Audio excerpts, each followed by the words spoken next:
Welcome to the Shrewsbury Zoning Board of Appeals. Tonight's date is August 25th. We're going to start with reviewing and signing some bills. First is to the Community Advocate for $427.90 for the August 25th, 2025 legal notices. Can I get a motion, please? I move to approve the bill. Seconded. All in favor? Aye. So Aye. moved. Next on the agenda, we have 4 meeting minutes that need to be reviewed and accepted. First meeting minutes would be for May 24th, 2021. Next meeting minutes would be for July 26th, 2021. Next is August 30th, 2021, and lastly, June 30th, 2025. Any discussion? Yes, sir. I was not a member of the board, so I don't know how I can vote to approve minutes of a meeting I wasn't a member of the board for. That's all right, we can go with the I can four-person. abstain from Yes, that. okay, that's fine. Thank Can I get a motion, please? I move to accept the meeting minutes as stated. Second? Seconded. All in favor? Aye. Aye. So moved. Okay, thank you. Moving on to the public hearings. We do have 2 continued hearings for this evening. Chris, would you like to start out by talking about the 409 South Street continuation? Yes, so thank you. So a typo in the abutters notice was brought to our attention, so we're going to be requesting to hold off on opening the public hearing until next month in order to re-advertise with that typo corrected. The applicant has provided a letter stating they agree to extend the deadline to open the public hearing under the Massachusetts general laws, so we're covered on that. The next meeting would be September 29th, 2025, at which point we would open the public hearing. If it's amenable to the board, just to reiterate that in the meantime, the public can still submit comments and questions to our office, either by mail, emailing ZBA staff at shrewsburyma.gov, or in person during regular business hours. We're happy to discuss with residents on that. Okay, so for clarity of anyone that's here to listen to the 409 South Street, we are going to continue that hearing to next month's meeting, to September 29th. So they are not here, and we're going to continue the meeting. And we apologize. Yeah, I just got the letter like yesterday. Dropped off at my building. Yep. Okay, Thanks.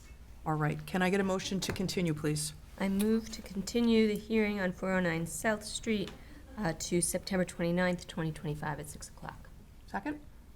Aye. All in favor? Aye. So moved. And then we have a second continuation. This is a request to continue the hearing to the September 29th meeting for the appeal of 14 Edgemere Boulevard in the Residence B2 District. And it's for a variance to Section 7, Table 2, to construct a 2-car garage, 21.9 feet from the rear yard setback, where 40 feet is required. We will be continuing that hearing. So if you're here to hear that hearing, we are not going to be hearing that this evening as well. Can I get a continuation? I move to continue. Can I get a second? Second. All in favor? Aye. So moved. All right. Okay, moving on to our first hearing. This is to hear the appeal of Emily Mazzarella, 136 Walnut Street, Shrewsbury, for a special permit to the Shrewsbury zoning bylaws, Section 6, Table 1, to allow for an in-home business which is required upon property located at 136 Walnut Street in the Residence B1 zoning district. The subject premise is described on the Shrewsbury Assessor's Tax Plate 30, Plot 009012. We welcome you to please sit down, and if you could state your name for the record and let us know what you're here to accomplish. Sure, my name's Emily Mazzarella. I'm here to get a special permit to teach piano lessons out of my house on Walnut Street in Shrewsbury. All right. We're going to open this up to the board for discussion. Who would like to start?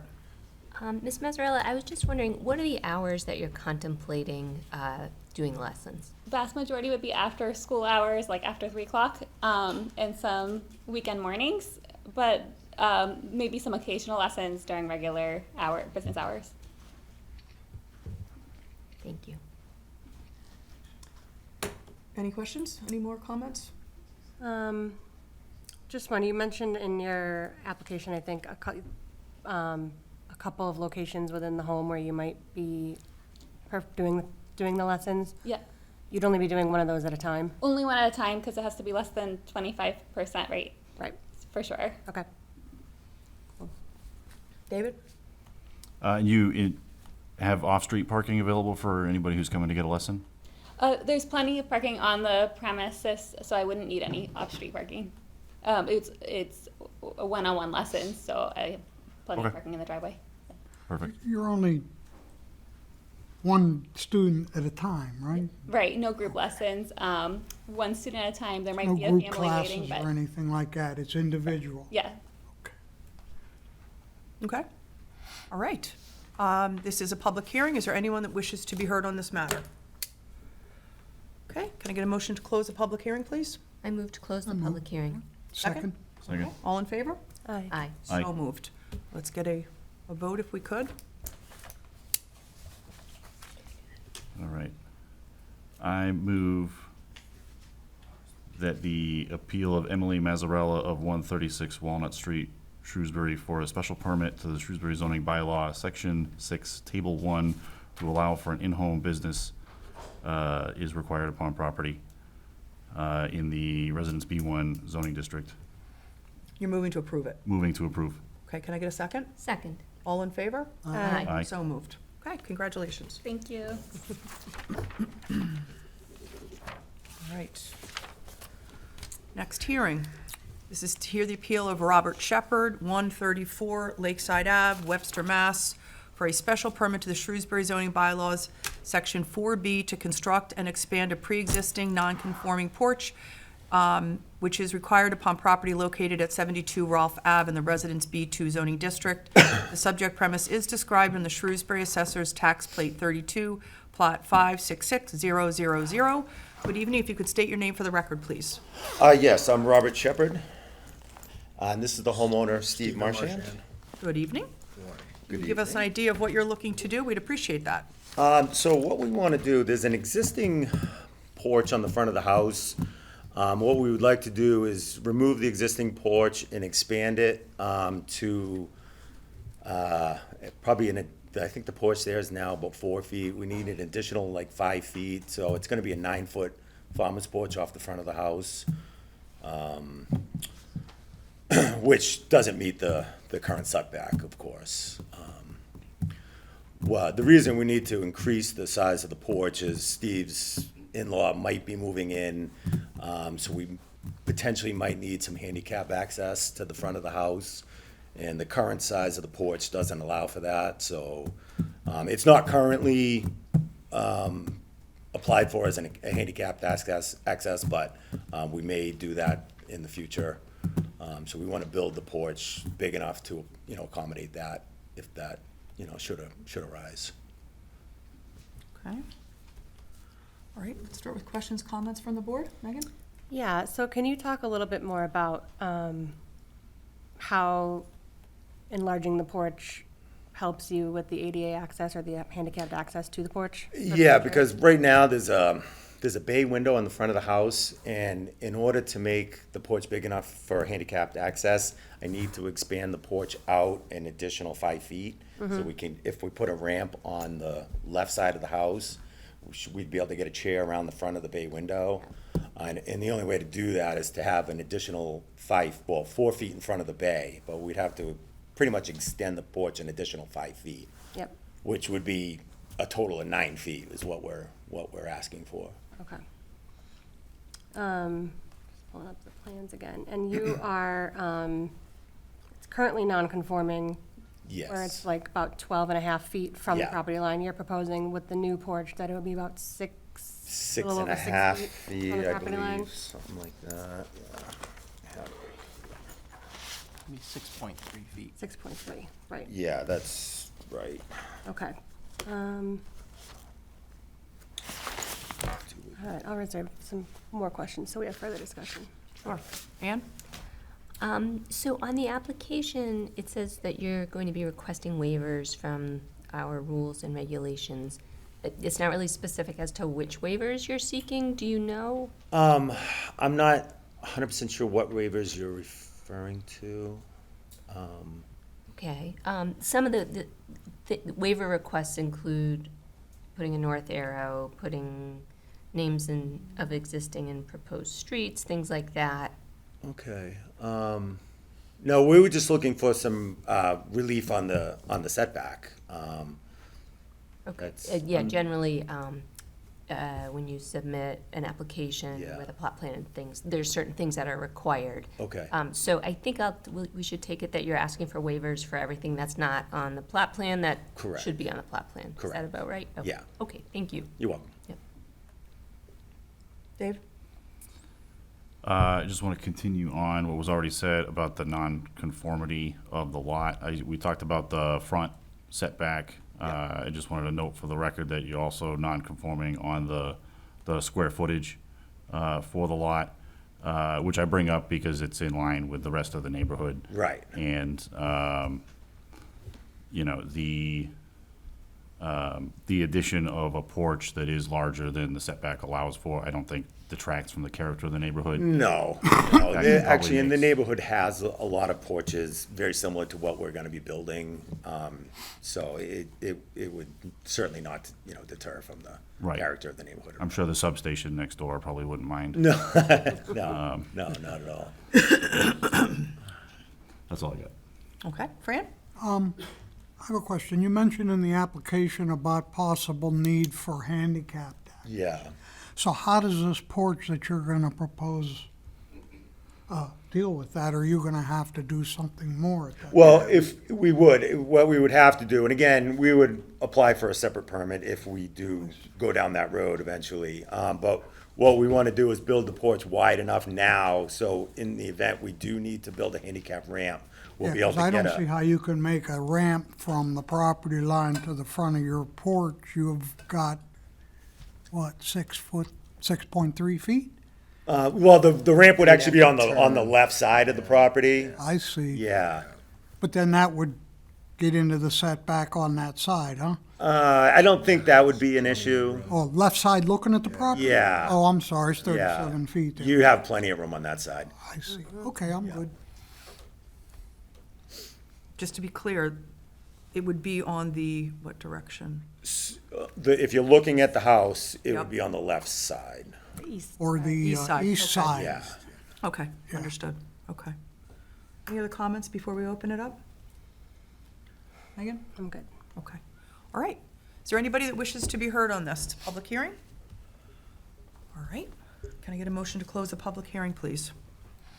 Motion to I'll close. move, so close the public hearing. Can I get a Move. second? Second? All in favor? Aye. Aye. So moved. All right, can we get a motion, please?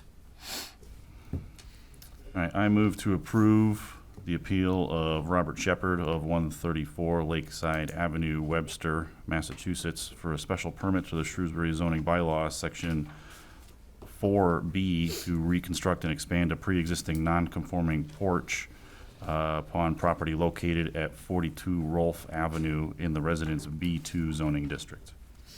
Sorry, 72, Rolf Ave. 72 Rolfe Ave. Second. All in favor? Aye. Aye. Fran?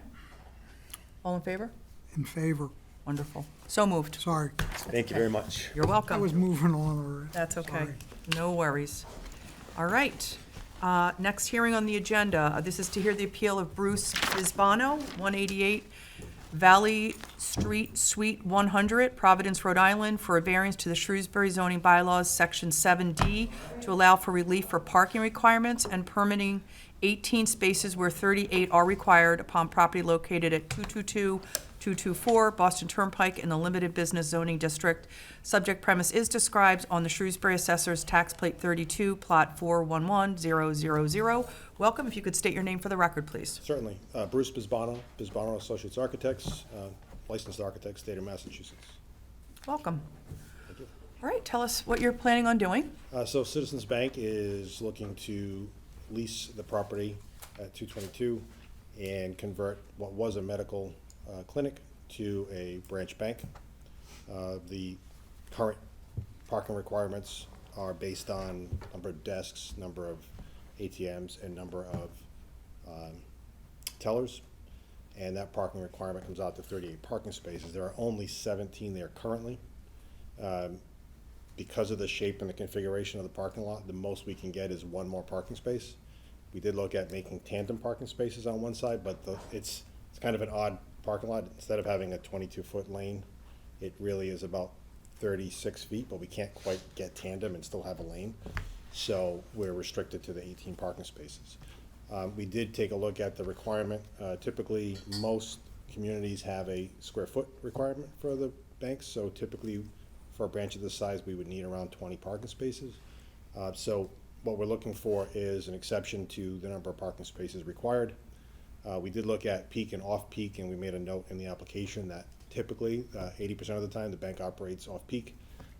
There's a couple of days of the month where it's an excessive amount, but off-peak we run, I think we had listed the average would be about 20 spaces would be required off-peak.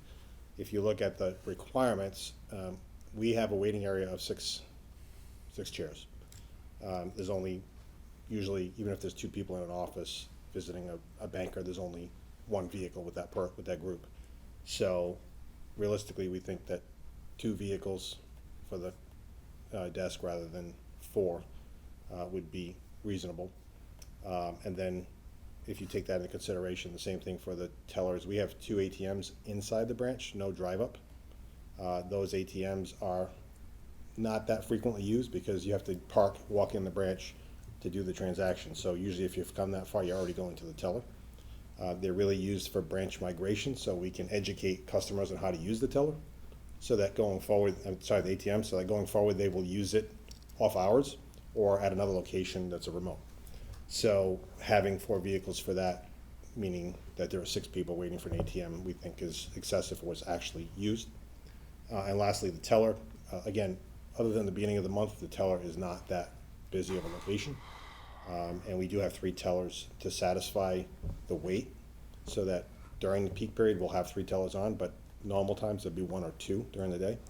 So again, that lowers the requirement. So just looking at that and comparing it to the medical clinic, it seems like the medical clinic, based on the use that was there, would have had a lot more. They had a waiting area of 1,500 square feet with 20 plus chairs, plus all the exam rooms and the employees, which they had more employees. And it seems like that was working there, as far as we know. So we're looking for relief for the reduction in parking down to the 18 spaces that we can accommodate based on that information. Thank you. A lot of good information. Megan, do you want to start off? Sure.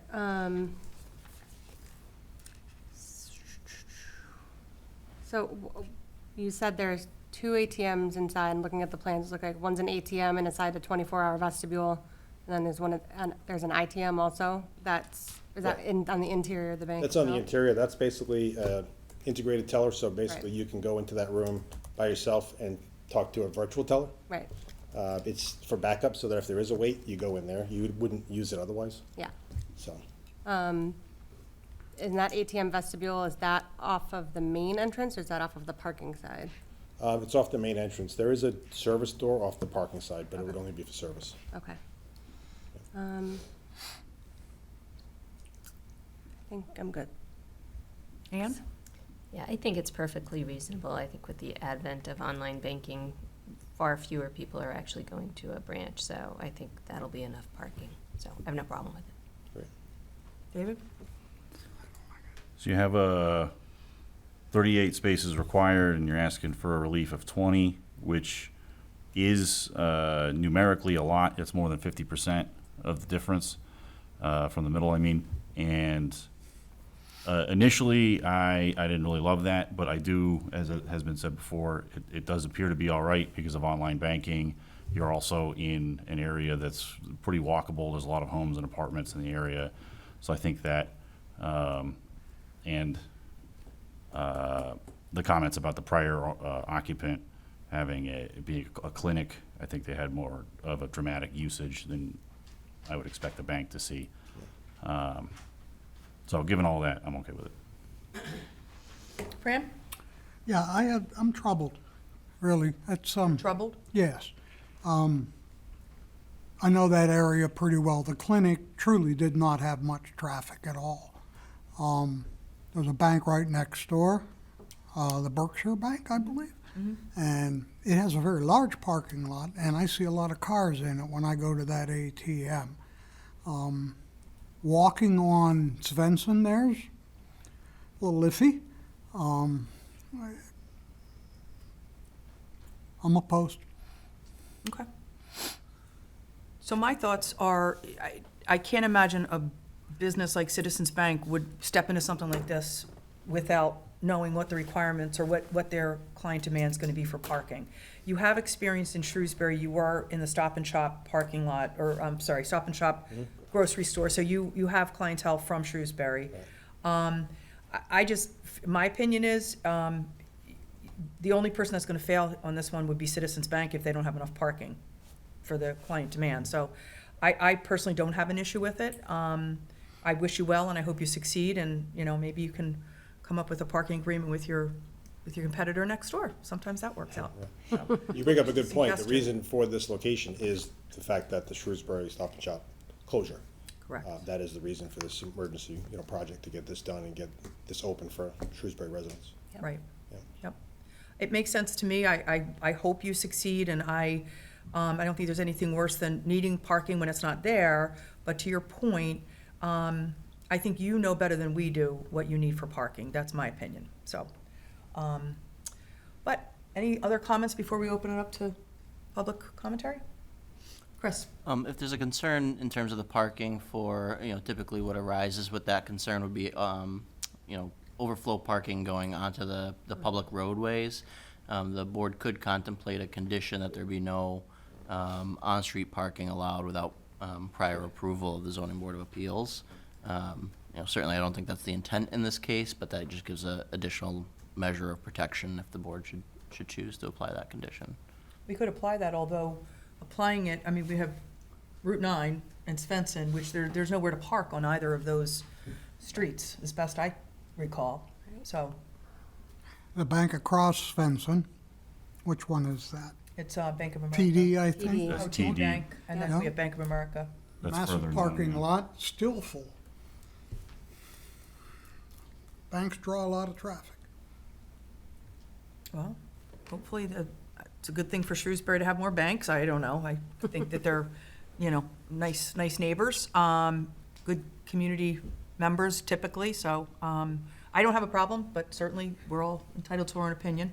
I think we should open it up to public commentary. Is there anyone here that wishes to be heard on the matter? All right. Can I get a motion to close the public hearing, please? Move to close the public hearing. In a second? Aye. All right. Can I get a motion, please? All right.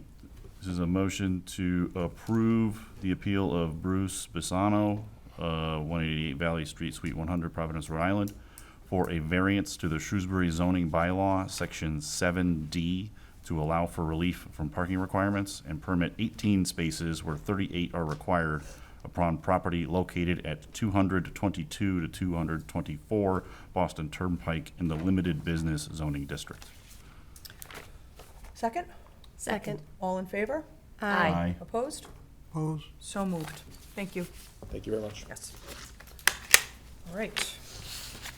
Next on our agenda, this is to hear the appeal of John Thorin, 889 Main Street, Shrewsbury, for a special permit to the Shrewsbury zoning bylaws, Section 6, Table 1, to allow for an in-home business which is required upon property located at 889 Main Street in the Residence B1 zoning district.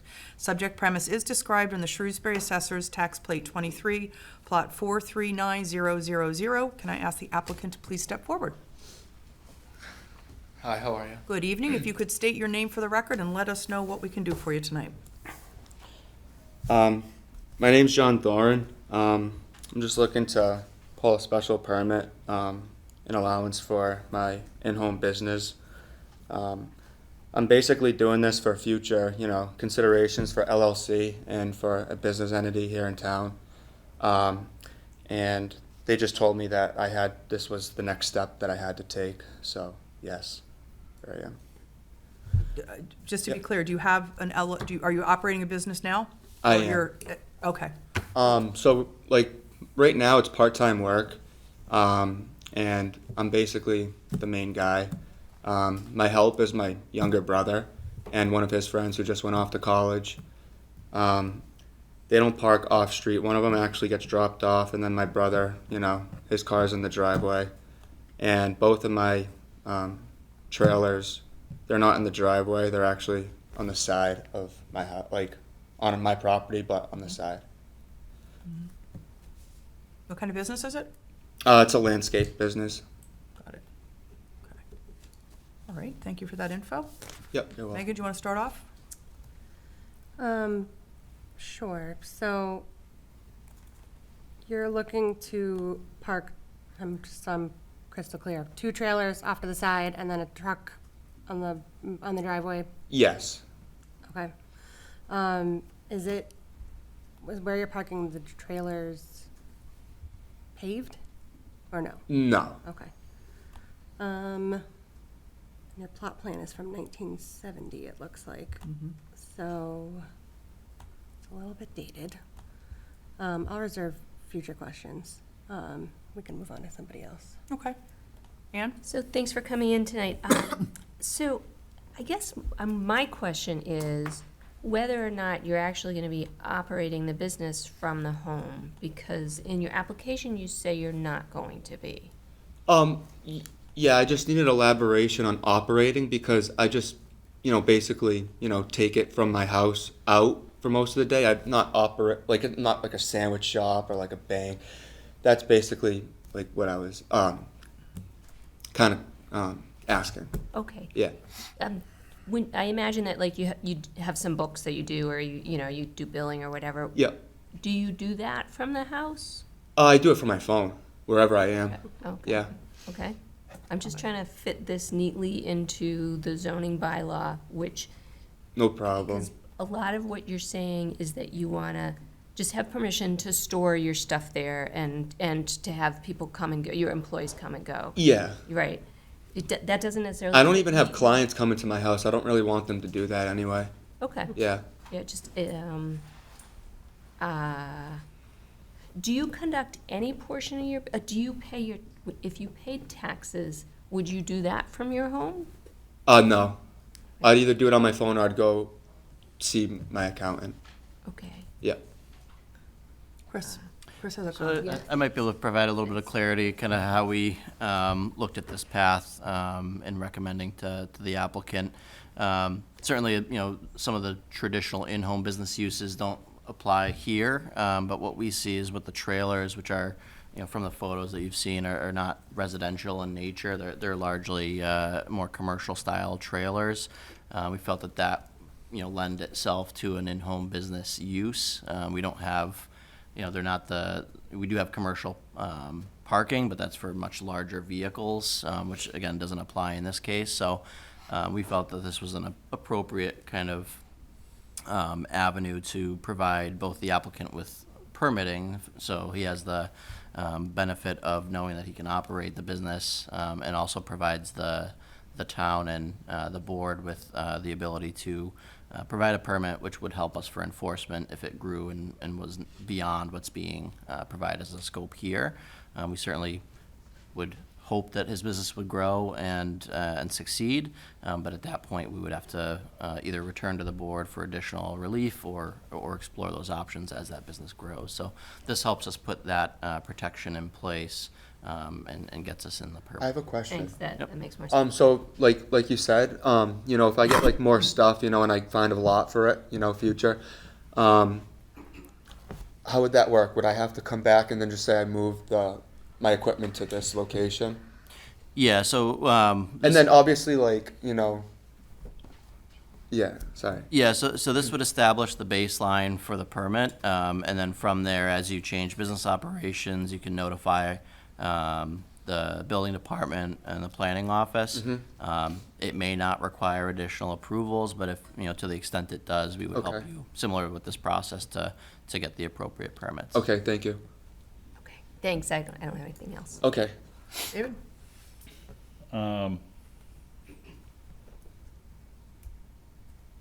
Just gathering my thoughts. I like the business.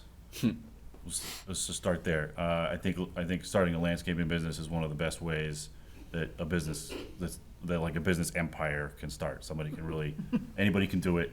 Not everybody does it well, but it's a great way to get yourself into that the classic American entrepreneurship.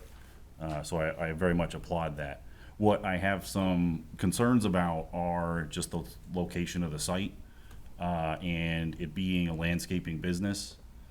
And so it's, what I'm hearing is that you're parking the trailers there and the guys come to work and you're out all day, right? One of the concerns I would bring up is, like, do you fix any of the machinery that you have at this location on Main Street? Yes, so pretty much, you know, I have commercial sized mowers. Yeah. But I can just do that right in my yard. I don't really need them to help me, but if they want, or if I like, you know, want to get them more, because they're part-time, and I'm like, okay, so if you want to work more, then you can help me, you know, wash the machines. I could teach you how to do this and that. But the property's like, how I have it set up, it's, you know, good enough for me to do it in, you know, a less noisy and clean manner, really. Okay. Yeah. Yeah, that's kind of where I was going with that, was to ensure that, Other than that, I usually just bring it to shops. Like if I can't tackle the project myself, then I'll bring it to a professional or a technician to fix my stuff. right. Yeah. Right. So the core of my concern is centered around whether or not you're, and this is in the statute, creating a nuisance by way of noise, smoke, odor, anything else. No one's even ever come over to, like, you know, I have a nice neighbors, and, you know, I take that into consideration. It really hasn't been like an issue, and I hope it won't be. Right, and that's good. So with that, I kind of want to pose it to the board if, like, we need to be thinking about any sort of like fencing or you know, obscuring the trailers from the rest of the neighborhood. I'm curious how the rest of the board feels about anything in that nature. Just because it is a fully residential neighborhood, it's not like there's a lot of other businesses that are moving trailers or anything else around. It is Main Street, so you do see a lot of traffic, but that's sort of the basis of what I'm looking at there. Interesting. Fran? I'm having trouble reconciling the plot plan to the Google map. Is Victoria Circle right adjacent to you now? Yeah. Yes. Okay. So Yep. Cahill sold out, they made a development, and so your property is right on that corner. Right. Rock wall and bunch of shrubbery and trees. You got a pretty big backyard. Yep. Why do the trailers need to be right exposed? Couldn't you get them around back the house? I mean, I can, but Why don't you want to? Tell me. because they're right there, you know. Say again? They're just right there. They're off the corner of the garage. Actually, the garage, there's a garden bed, there's a walkway, there's grass, and then the trailers are, you know, pushed I see over. the picture, yeah. Yeah, I think because of maneuverability and stuff, you know. 'Cause you And go plus, there's back in and septic back hook there up to too, them? so I don't want to, like, you know, keep going Because in and out. It's easy for you to back in now and hook up. Correct, and I don't want to, like, make ruts and impressions in the lawn over time in the back there. I It's understand. nice and but yeah. As you say, this is a pretty residential neighborhood here. Fran, I just want to let you know that since that plot plan that we're looking at, since that was drawn, there's been a house built to the right of this house, and it's pretty much in his backyard. It doesn't reflect it on the plot plan, but I think that might be a reason why he wouldn't want to bring it around to the Oh, back. there is a house right next to him, yeah. Yeah. They- Yeah, and those are my neighbors, like I was talking And to his him front, about. he's behind you, he's further back. He's pushed back, I could see it. yeah, Point of at clarity, an angle. did you also mention a leach field back there? Yes, so it's pushed back, you know, behind the deck, so really house wouldn't is want to on- go near there The anyway. house is on private sewer.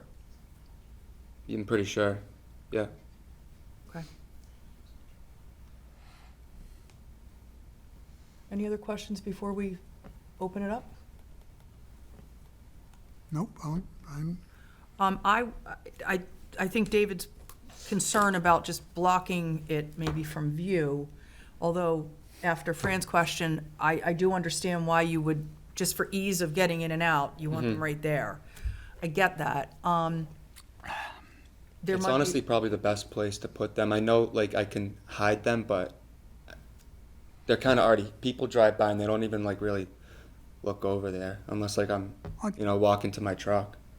It's not the drive-bys, it's the neighbors. Oh, yeah, yeah, I don't think that they have any issue. There is a lot of landscaping on that side that does shroud it from the corner as well. On the Victoria side, yes, Yeah. it does. I mean, Yep. There are we- mature trees Yeah. and like probably 20 feet of shrubs right, between Victoria Circle right. and the grass part. Yeah, I mean, a fence, I don't know I that, think if a fence were to be required, it wouldn't need to be very substantial. It would have pretty No. much just go from like the corner of the garage straight across. straight Straight across to across. the With tree big- line, and then, something that like it would open big wide. gate so that you can opens get up. trailers, I've seen that before, in a lot of different applications. I know, to your point, we want to see you succeed. It's great to see somebody out there doing the kind of work you're doing, so we want to see that work for you, but we also need to protect the integrity of the neighborhood. Have you given any thought to a fence? To a fence of what?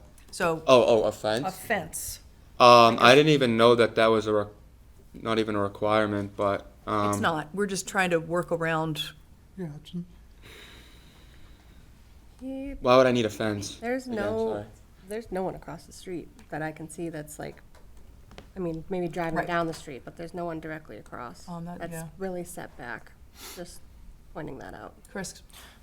So, not to overly complicate, but the vegetation that's being discussed, and I'm looking on the GIS and the most recent plot configuration, that vegetation is actually owned by one of the other property owners, so the applicant wouldn't have control over maintaining that. Right. So it's owned by 6 Victoria Circle. Yep. Um, Got it.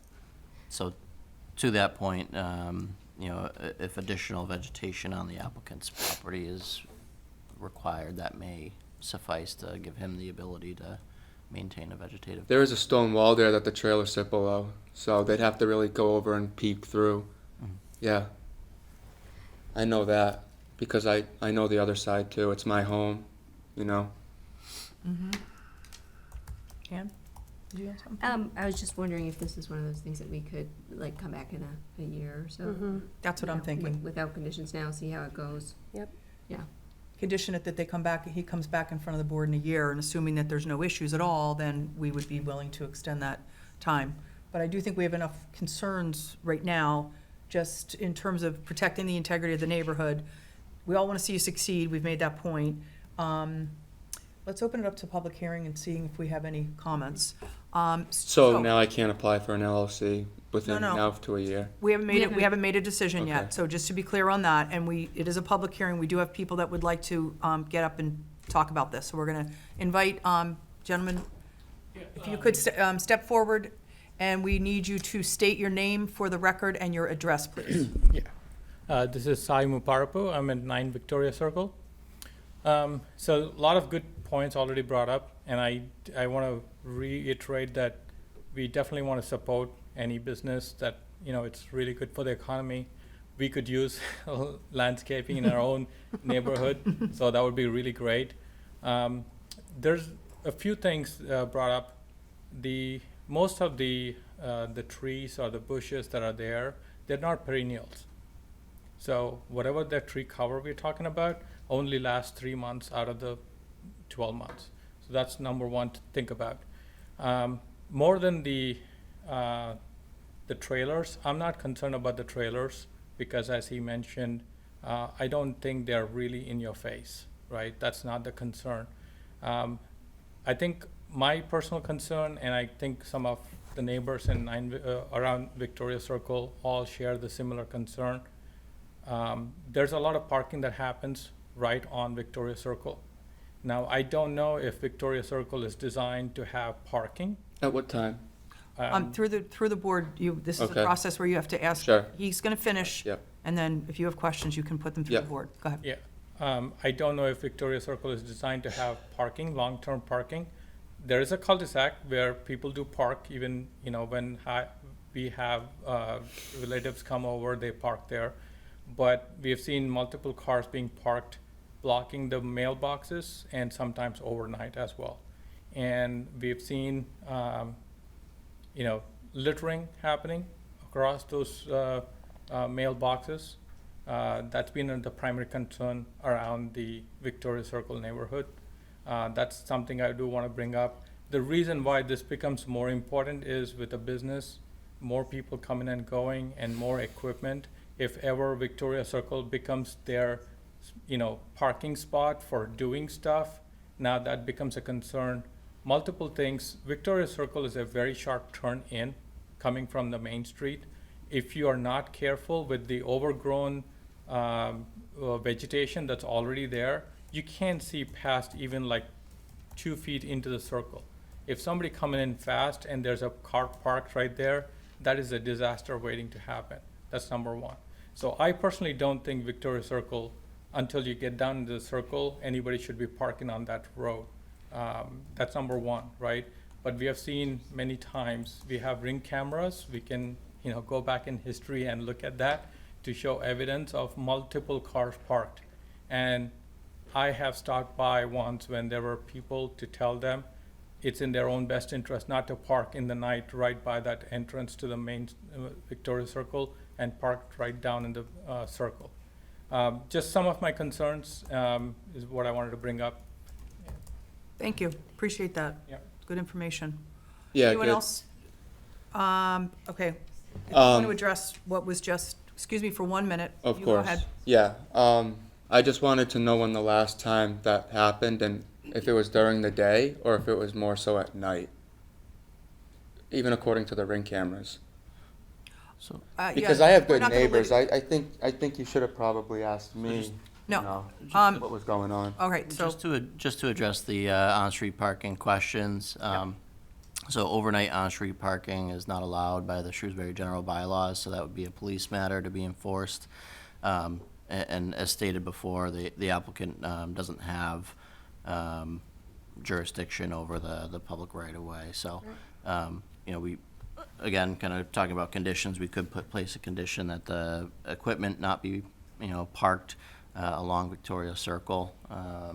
And again, that would provide some additional protection, but I don't anticipate that that's the intent of the applicant either. I'm sorry, I zoned out for a second. No on-street parking overnight is what you're saying? So- No on-street parking at all? or no? Overnight, on-street parking overnight is not allowed per the Town of Shrewsbury general bylaws, whether it's this applicant or anyone else. Yep. But as a protection, if there's a concern that the equipment would be parked on Victoria Circle, we could add that as a condition that there be no on-street parking on Victoria Circle of commercial landscaping equipment. It doesn't sound like that to me. Yeah, that does not sound to me like that was the concern. It sounds more that there's employee or I'm not sure who it is. I don't. live Yeah, there, I so- mean, then again, like I don't know if it's a business problem or if it's personal. Right. That's why it has to be, direct. Because Did you say that your employees get dropped off? yes, he gets dropped off, and even if they weren't, my driveway is well big enough for an extra car. Okay. Yep. Okay. All right, let's move on to the other public comments, and then we'll get back to this. Sure. Does anybody else wish to be heard? If you could please step forward, and if we could get your name and address for the record. My name is Sharish Jain. I live at 8 Victoria Circle. I'll probably be repeating a lot of the same things. I personally have no issue with a person using their property the way they're using it, whether it's equipment or cars. That's not the issue. The issue, again, is with the parking. I have personally had experiences in the last couple of months. The first one was where the car was parked right in front of the 5-cluster mailbox setup. And not just for a few minutes, I think it was there pretty much for several hours. And other than that, within the last couple of weeks, there were 2 vehicles parked, not right in front of the cluster mailbox, but nearby, still making it difficult to access to get the mail. We have young kids on the street, little toddlers to high schoolers, so that becomes an issue. Overnight parking is not permitted, so that's been happening. We're talking about a couple of pieces of equipment, work truck, but there's also personal vehicles, at least 2 or 3 of those. Will all those cars be in the driveway, or are we gonna see some overflow into Victoria Circle? as mentioned, it's a small street, 5 houses, not capable of holding parking for any long periods of time. Right. Thank you. Thank you. Thanks. All right. Just trying to wrap my mind where the mailboxes are. Have that on there? The mailboxes are located about halfway down that Victoria Circle, On about the in bet- 889 side. about in between the applicant's house and backyard, the tree line there, about halfway through his backyard. Right. Right. I mean, I can tell you my concern, you know, again, we want to support you. We want to see businesses thrive in this town. You do have the right, as other people have mentioned, to do what you would like within our bylaws on your own property. I think, you know, just respecting neighbors and making sure that your neighbors, friends, whoever's parking on that, and I don't know that really anybody will ever really know without, you know, we're not gonna litigate that, but I just think it's a matter of, you know, good neighbor behavior. Okay. We'd wanna encourage that. I'm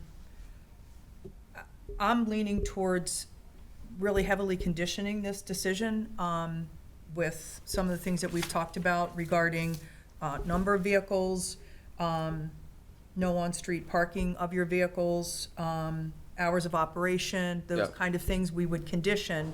And I'm not speaking for the board, this is just me speaking. I would want to have you come back in a year. Okay. To make sure that you're abiding by what we're asking. I can do as much as I can, yeah, for sure. Sure. Yep. Well, we appreciate that. And the 1 year will just put our minds at ease and help us, you know, maintain a good neighborly relationship. So those are my thoughts. Anyone else? I tend to agree with what you just said. Yeah, I think, looking at the layout for Victoria Circle, it looks like most of the houses are at the far end, so it doesn't make sense to me that someone would be your employee and like going all the way down to the cul-de-sac and park down there. I think they would be parked at the neck of it. And you're saying that they don't park there anyway, so I don't, I've agree. seen cars that were familiar, I've seen cars that were non-familiar, and they were mostly all after working hours. Yeah. It sounds Street like lights there is a come parking on. problem on Yeah. Victoria Circle, but it is an issue for the police, you know, Mhm. parking's overnight.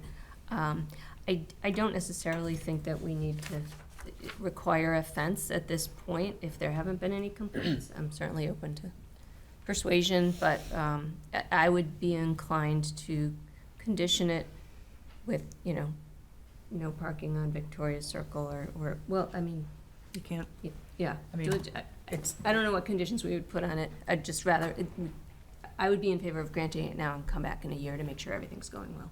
can we condition it that there'll be no commercial vehicles associated with the business on? Correct, it our- would be, we can limit it, it would be tied to this business, in-home business use, so, and I would recommend that it be tied to the commercial equipment, Oh. so, you know, obviously if someone has a visitor and they park for a few minutes on the side of the road, that's, I think, normal for these types of Right. cul-de-sacs. Also, the only time that I've parked on Victoria was when my driveway was getting paved. And then when I would run and grab like, you know, a rake and a barrel and come back and then go down the loop and then just drive off. With commercial, not other, you know. So, yeah, So one of the conditions that we're discussing is no commercial vehicles parking on Victoria. right. Just don't do that, and that might work out well. Any other comments? I would say that everything I talked about with the fence earlier, I'm going to echo Ann. I haven't heard any issues with the visibility or sight lines or anything, so I think that I'm okay without any condition for requiring a fence or anything. I am also okay with the 1 year condition to come back in a year. Because what I'll say for you is I hope in a year you're doing well and are looking at where your next location is going to be. The reality of the matter for this type of business in this neighborhood is that you can only be small, and you can only be small for so long. Yeah. So my hope Yeah. is that you do well and are looking down the road for the next site. So sorry. So I like the 1 year timeline, just so that way we can just keep tabs on it. Yep, I agree. Brian, comments? I'm good. Okay. All right, I think we're inclined to move forward with some conditions. Do we have, so I would, Close the public hearing yet. oh, thank you. Can I get a motion to close the public hearing, please? Move to close the public hearing. Second? Second. All in favor? Aye. So moved. All right, so we're here to make a decision on what we want to use for conditions on this. Do we want to keep it simple and say 1 year, come back in front of our board? And then I would like to see a condition myself that no commercial vehicles be parked on Victoria Circle. Can we sign that?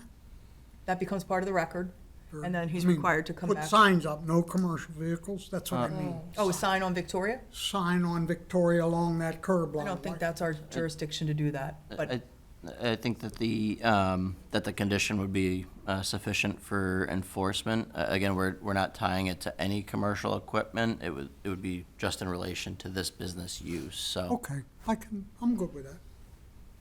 it also sounds like there's some people that need landscaping in your neighborhood, so I would recommend that you do some heavy marketing over to Victoria Circle. It's just my, They're always around there. Since I moved in, you know. So I mean, I haven't bothered going down there and like, you know, knocking or asking. It's well, that's just, a good if they neighborhood want, thing yeah, to do. yeah. I sound like my mother, so I'm gonna stop right there. Could I get a motion, please? Yes. I move to approve the appeal of John Thorne of 889 Main Street, Shrewsbury, Massachusetts, for a special permit to the Shrewsbury zoning bylaw, Section 6, Table 1, to allow for an in-home business which is required upon property located at 889 Main Street in the Residence B1 zoning district, with the conditions that the permit is valid for 1 year, and that no commercial vehicles related to the business shall be parked on Victoria Circle. Can I get a second? Second. All in favor? Aye. Aye. So moved. Go and succeed in your business, please. Thank you so We want to see you much. back in a year with Yes. some good news. Yep. All right, great. All right. So, Take care. thank you. Thank you. Next on the agenda, this is a continuation to hear the appeal, the application of CPC Land Acquisition Company LLC, 70 Wells Ave, Suite 201, Newton, Mass., for a comprehensive permit pursuant to the provisions of Chapter 40B, Section 20 to 23 of the Massachusetts General Laws, and to the Shrewsbury zoning bylaws, appeal rules relative to submission and review of a comprehensive permit application to permit the construction of 196 units multifamily residential development upon property located at I'm reading the wrong one. I'm totally off. I apologize. Forget it, I said that. Strike that. Strike what I just said. I apologize. Okay, I knew the 196 was wrong, and I apologize. This is a continuation from the July 28th meeting. This is to hear the appeal of 104 Main Street, Limited Commercial Business, the Quinn LLC. This is a comprehensive permit under Mass General Law, Section 40B, C40B, Sections 20 to 23, to permit the construction of a 300-unit multifamily residential development. And we don't have anyone here at this time. So we're going to give it a pause for a second and understand why we have nobody here. I saw March down Are if they you walk over in. there? In the other room, Chris? Somebody went over there from here.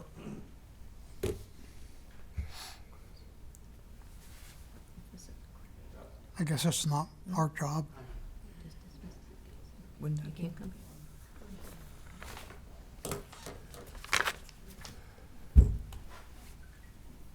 Are we, Yeah, they're, are they coming or? yes, they are, sorry. Sorry to keep you waiting. I thought Criterion was ahead of us. They're not attending tonight. They're not tonight? They got continued. Oh, okay.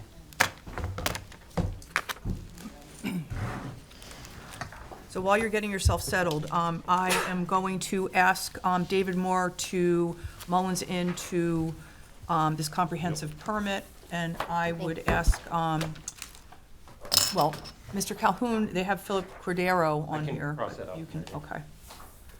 If I could get your signature there. Before they start, can we have a quick minute? Yep.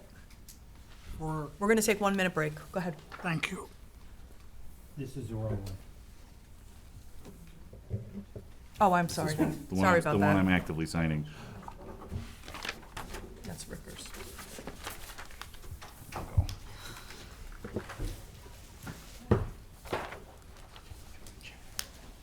That's a continuation, that's a continuation. Thank you. This needs to get signed by you.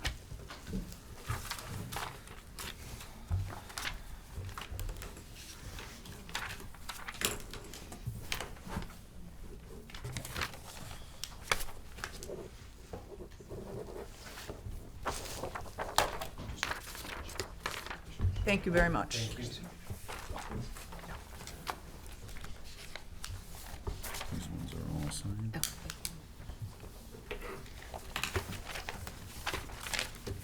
Chris, you had sent us, and I know Louise is out, maybe she sent it, a peer review 53G account. You want me to give that to you now or later? Yeah. All right, we're ready to start the hearing. Wait. Fran's not here. Oh, I'm sorry. Where's Fran? In a minute.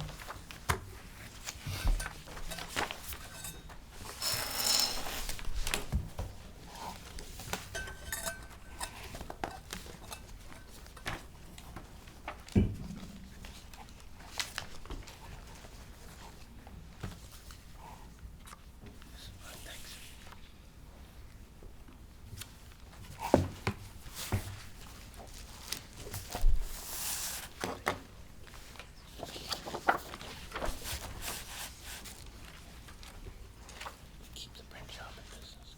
I guess so.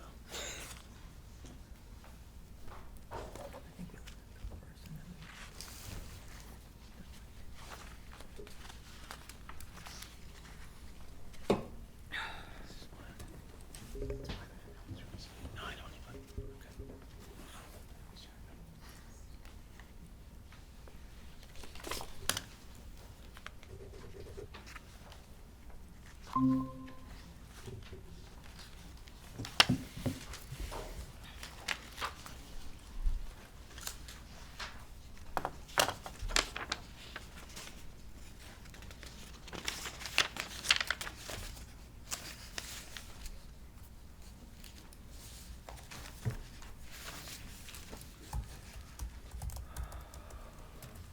Thank you. Thank you. All right, we're ready. Thank you, Madam Chair, members of the board. For the record, my name is Mark Donahue. I represent Quinn LLC, applicant before you this evening. With me this evening is David Calhoun and Jack Leffel from the company who you met before, and Jeffrey Dirk of Vanessa Associates, who is our traffic consultant. Mr. Dirk was actually retained purposefully for this because of his familiarity with a number of the intersections impacted from, potentially by this development due to his work presented to the planning board for other developments that also had impacts for these. So his background we found is valuable. He has prepared a detailed analysis that he will summarize with your permission this evening. And we have had discussions through Mr. McGoldrick with your peer review consultant, who you will also, I'm sure, be able to hear from. So with your permission, I'll have Mr. Dirk present summary of his, but obviously if any board member has any question during the course, we would welcome the opportunity to stop and address that at the time. Thank you. Thank you. Sure. Good evening, Madam Chair, members of the board. As our attorney had mentioned by way of introduction, my name is Jeffrey Dirk. I'm the managing partner with Vanessa and Associates, and we are the transportation consultants for the applicant. So we've prepared a detailed transportation impact assessment for the project. We worked very closely with Chris and town staff in conducting that analysis. And as you heard Mark mention, this is an area that, as a result of some past impact reports that we have done, we're very familiar with the interchange area, the North Quinsigamon Avenue, proximate to the project site. Traffic flows through that area, but I think importantly, looking at what the future may look like in that area, some of the projects that are planned to add traffic to the area, but also the transportation improvements that are also expected to be completed. So as we've undertaken our analysis, and in fact, the peer reviewer as well, has reviewed our work related to those other projects. So I think from the standpoint of presenting the information to you, it's a comprehensive assessment that takes all of those things into consideration. And I think importantly, in working with town staff and your review consultants, the findings of the study, I think, have been validated. So as we're going to go through, coming to the summary, we are waiting on finalization of the peer review letter, but some of the comments were shared with us. So I'll also try to mention some of the things that we're going to be doing as a part of the response letter. So next slide. So in terms of the overall findings of the impact assessment, as I mentioned, it's a transportation impact assessment.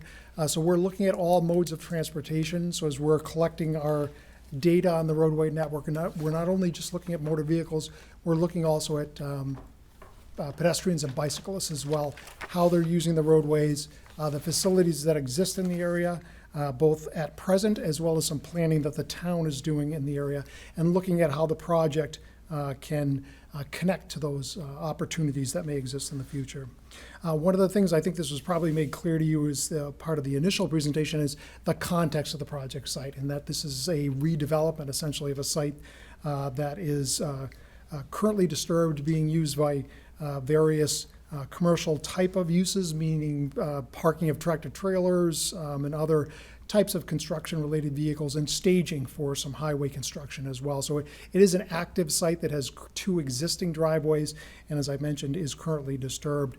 Some of the things that I know that the applicant has been interacting with the community, they've been pointing out to us some of the things that they're familiar with as it relates to the current site. So that idea of tractor trailers going in and out of the site, how those tractor trailers kind of impact their ability to get in and out of their properties along North Quinsigamond Avenue, the turning maneuvers going in of the site, out of the site. So a lot of that information was brought back to us as we were conducting our study, just to provide some context. In terms of the traffic the site produces, historically, in terms of active use of that property, what's been noted is it's had upwards of about 300 to 400 vehicle trips per day using that site. So it's half in, half out. So you might have, depending on the activity, if it was being used for staging of construction on I-290, you'd have a lot of vehicles coming in and out of there, especially for nighttime construction and things like that. So it did generate, and during some periods, a significant amount of trips associated with that. But as that relates to our traffic study, it has no bearing. We basically look at the site as if it's brand new development going on the site. We are not taking into account the impacts of the existing use of the property, but just mention it in terms of context. The overall findings of the study was that the project would not result in a significant impact in terms of motorist delays in vehicle queuing at the intersections along Main Street, along North Quinsigamond Avenue over existing conditions. I always preface that statement with saying that doesn't mean it's free-flowing traffic in the area.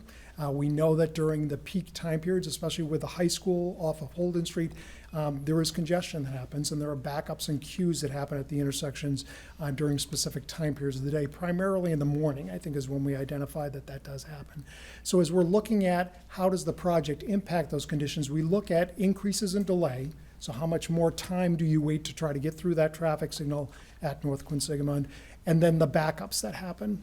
So when I'm speaking of no significant impact, what we quantified that as saying is that overall, delays didn't go up on an overall basis at the intersection by more than 15 to 20 seconds before, if you look at conditions before and after the project's traffic. And the backups that happen at the intersection, what we showed is that the addition of the project's traffic didn't result in an increase in queuing at the intersection by more than 6 vehicles. And that was really confined to the morning time period when we have the pickups and drop-offs happening at the high school. That's when we saw the longest queues happening on North Quinsigamond. So if you looked at what's out there today, just picture 6 more vehicles as a result of the project being there versus what you have there today. Vehicles exiting the project site will generally operate with limited delay in vehicle queuing.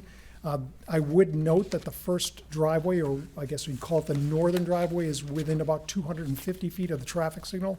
So there are times of day that that queue gets back beyond where that driveway is. But we also have the southern driveway. So in terms of the residents, and these will be people obviously that are living at the site, they'll know during those congested time periods they might want to use the southern driveway versus the northern driveway in order to exit the project during those time periods when the queue may extend past the driveway.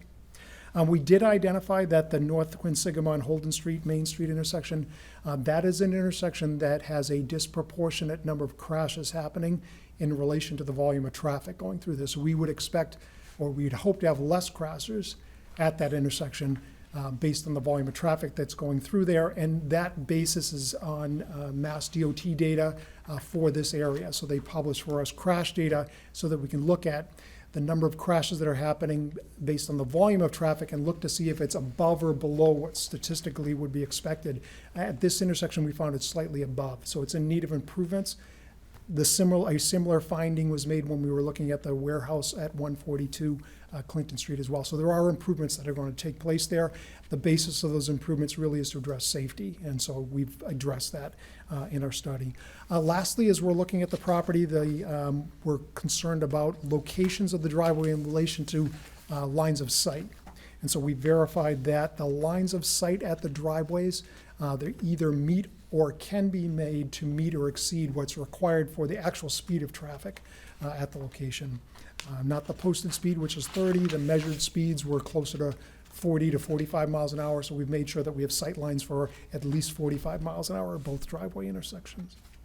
You can go to the next slide. This slide just shows the context of the project site. And again, you're very familiar with where it's located, kind of that inner area between North Quinsigamond Main Street and Interstate 290. So you can see that in yellow on the slide. 290 is very clear on the slide, running from the top right to the lower left on the slide itself.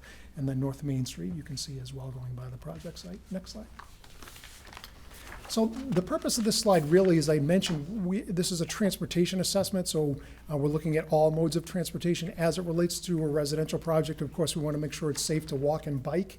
What you see on the slide here is the locations of sidewalks that are shown in the orange dashed lines on the slide. And then where you see any blue lines, that's where there are crosswalks. So if you look immediately to the north of the site, or I think just looking at the site in general, there is sidewalks in the area. And that if you go up to the signalized intersection at North Quinsigamond and Main Street, there are signals with crosswalks that include push buttons. So it provides that full connectivity. I would look at that from the standpoint of saying if someone, say, wanted to walk to the high school, there's the opportunity to be able to do that. We do have the signalized crossing there, so there is safety in terms of pedestrian amenities in the area. I would also mention that Chris shared with us that the town has a complete streets project as well that ends just to the south of where the site is located. So it's on North Quinsigamond, and Chris, I probably have it wrong, but it gets to about where the bridge is, and maybe a little bit north of there.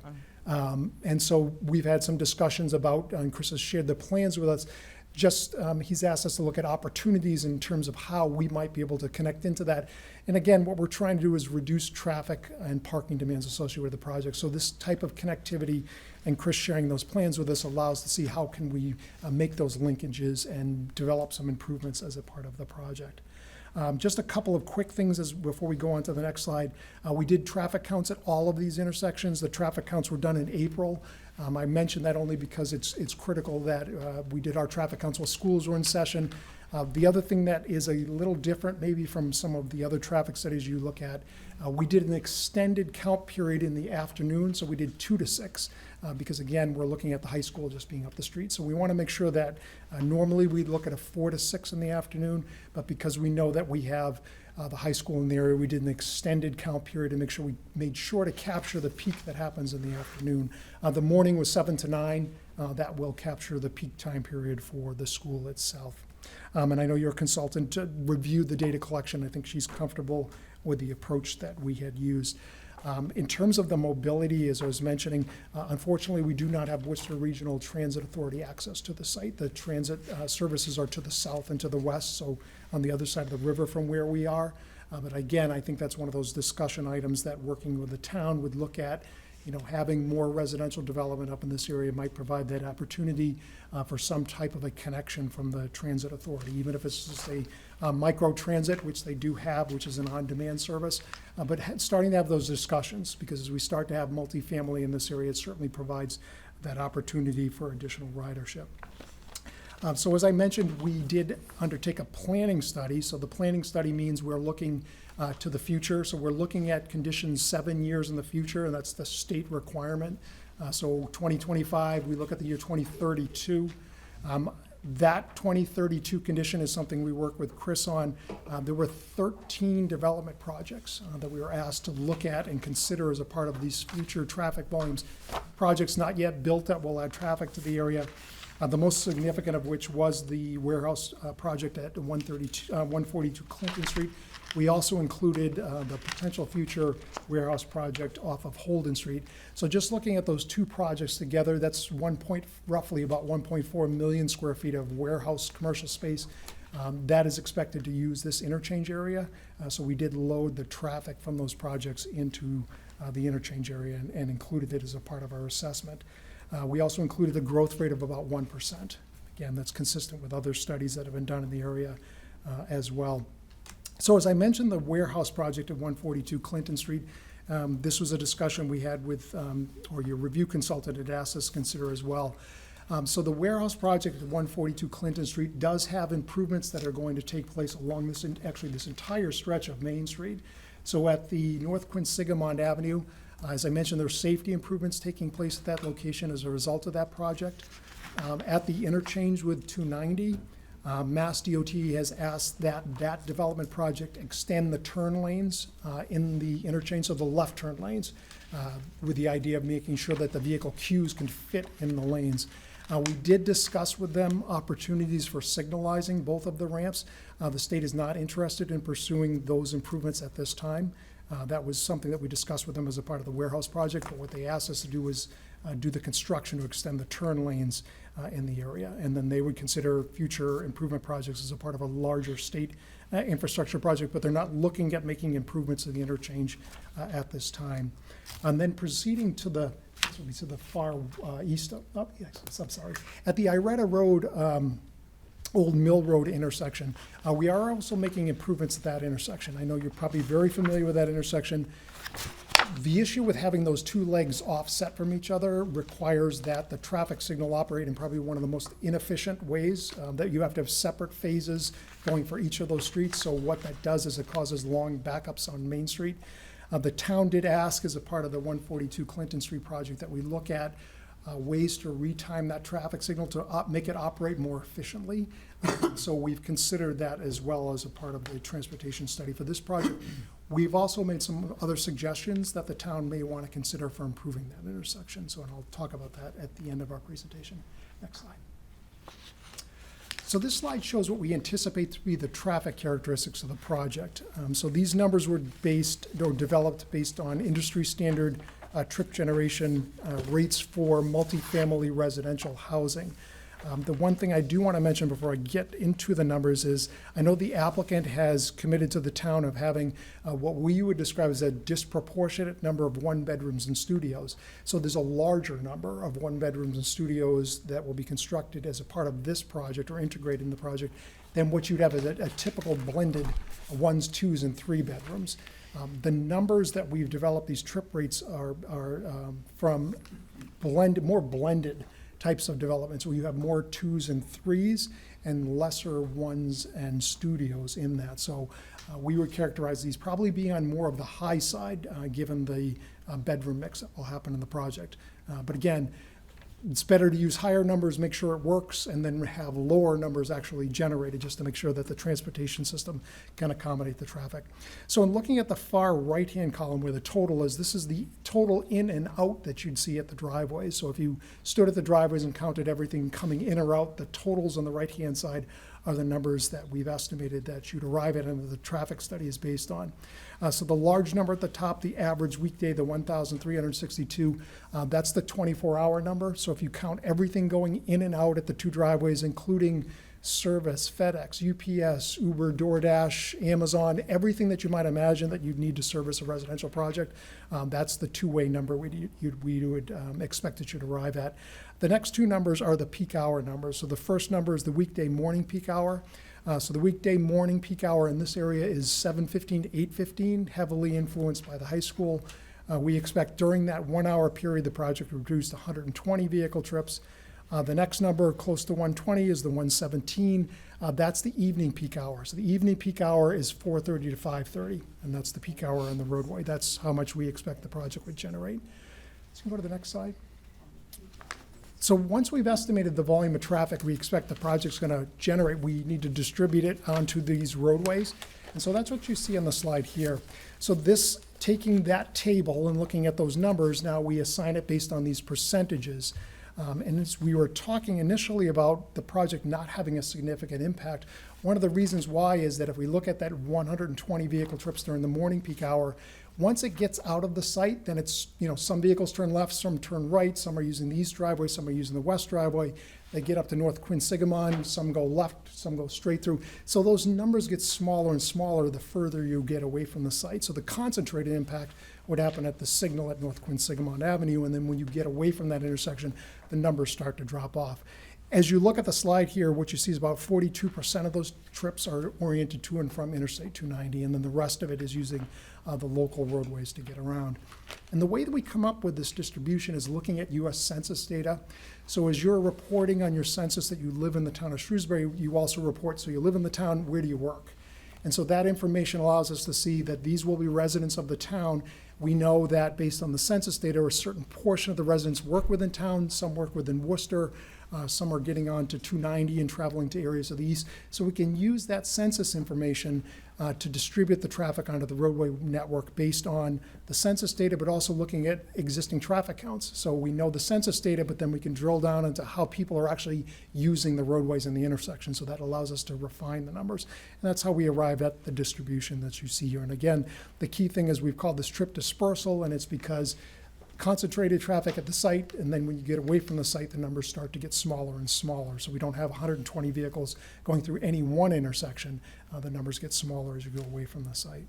So once we've estimated the traffic, we've assigned it in the roadway network, we've assessed what the impacts are, and as I had mentioned, the impacts as they relate to the project were vehicle queues overall at an intersection not going up by more than 20 seconds, and the queues at any intersection didn't go up by any more than six vehicles.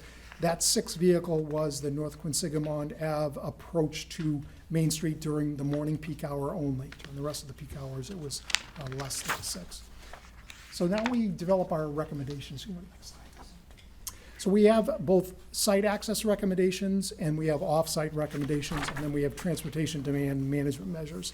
So the site access recommendations, our site engineer has taken these recommendations. These are all reflected on the site plan. They really deal with good engineering practices, and I think that things that you would expect to see a site plan that's presented to you. So driveways being appropriate in width to accommodate two-way traffic, as well as emergency vehicle access and circulation within the site, making sure that we have adequate dimensions so that parking maneuvers can happen, signs and pavement markings to be compliant with the manual and uniform traffic control devices, making sure that we have ADA compliant wheelchair ramps and sidewalks. As it relates to the site triangles, we do, actually, I don't know if I've got a slide in here, but we've made certain recommendations. As you go out to the site, I think primarily at the west driveway, North Quinsigamon starts to curve away from the site as it heads towards the bridge. There's a lot of vegetation, even though the site's disturbed. So there is some need for vegetation trimming and maintenance, and so we've recommended that that take place. Any vegetation maintenance would occur either within the property or within the town's right-of-way. So it's something that we can undertake either as a part of the development of the site or with appropriate approvals from the town. There's no need for any clearing or modifications on private property. So again, it's under our control or under the control of the town, and that we could implement the improvements with permission from the town. Next slide. So now in terms of the off-site recommendations, so these are recommendations that we've made as we've looked at addressing the existing conditions, so areas where we know we have a high crash location, as we do at the North Quinsigamon Main Street intersection, also where we've identified congestions, meaning that there's delays in vehicle queuing happen at the intersection. So the first location is the one right near the site, so the main Holden, North Quinsigamon Avenue. So as I mentioned, that location's in need of safety enhancements. The 142 Clinton Street project will be undertaking some improvements, but one of the things that does need to be done is conducting what's known as a road safety audit. So a road safety audit, given the fact that that's an intersection that's under Mass DOT control. So before we can undertake safety improvements, what needs to happen is this road safety audit is required to be performed. The road safety audit is an individual or separate safety study that's done apart from this transportation assessment. It involves Chris, it involves the police department, the fire department, the regional planning agency, and Mass DOT.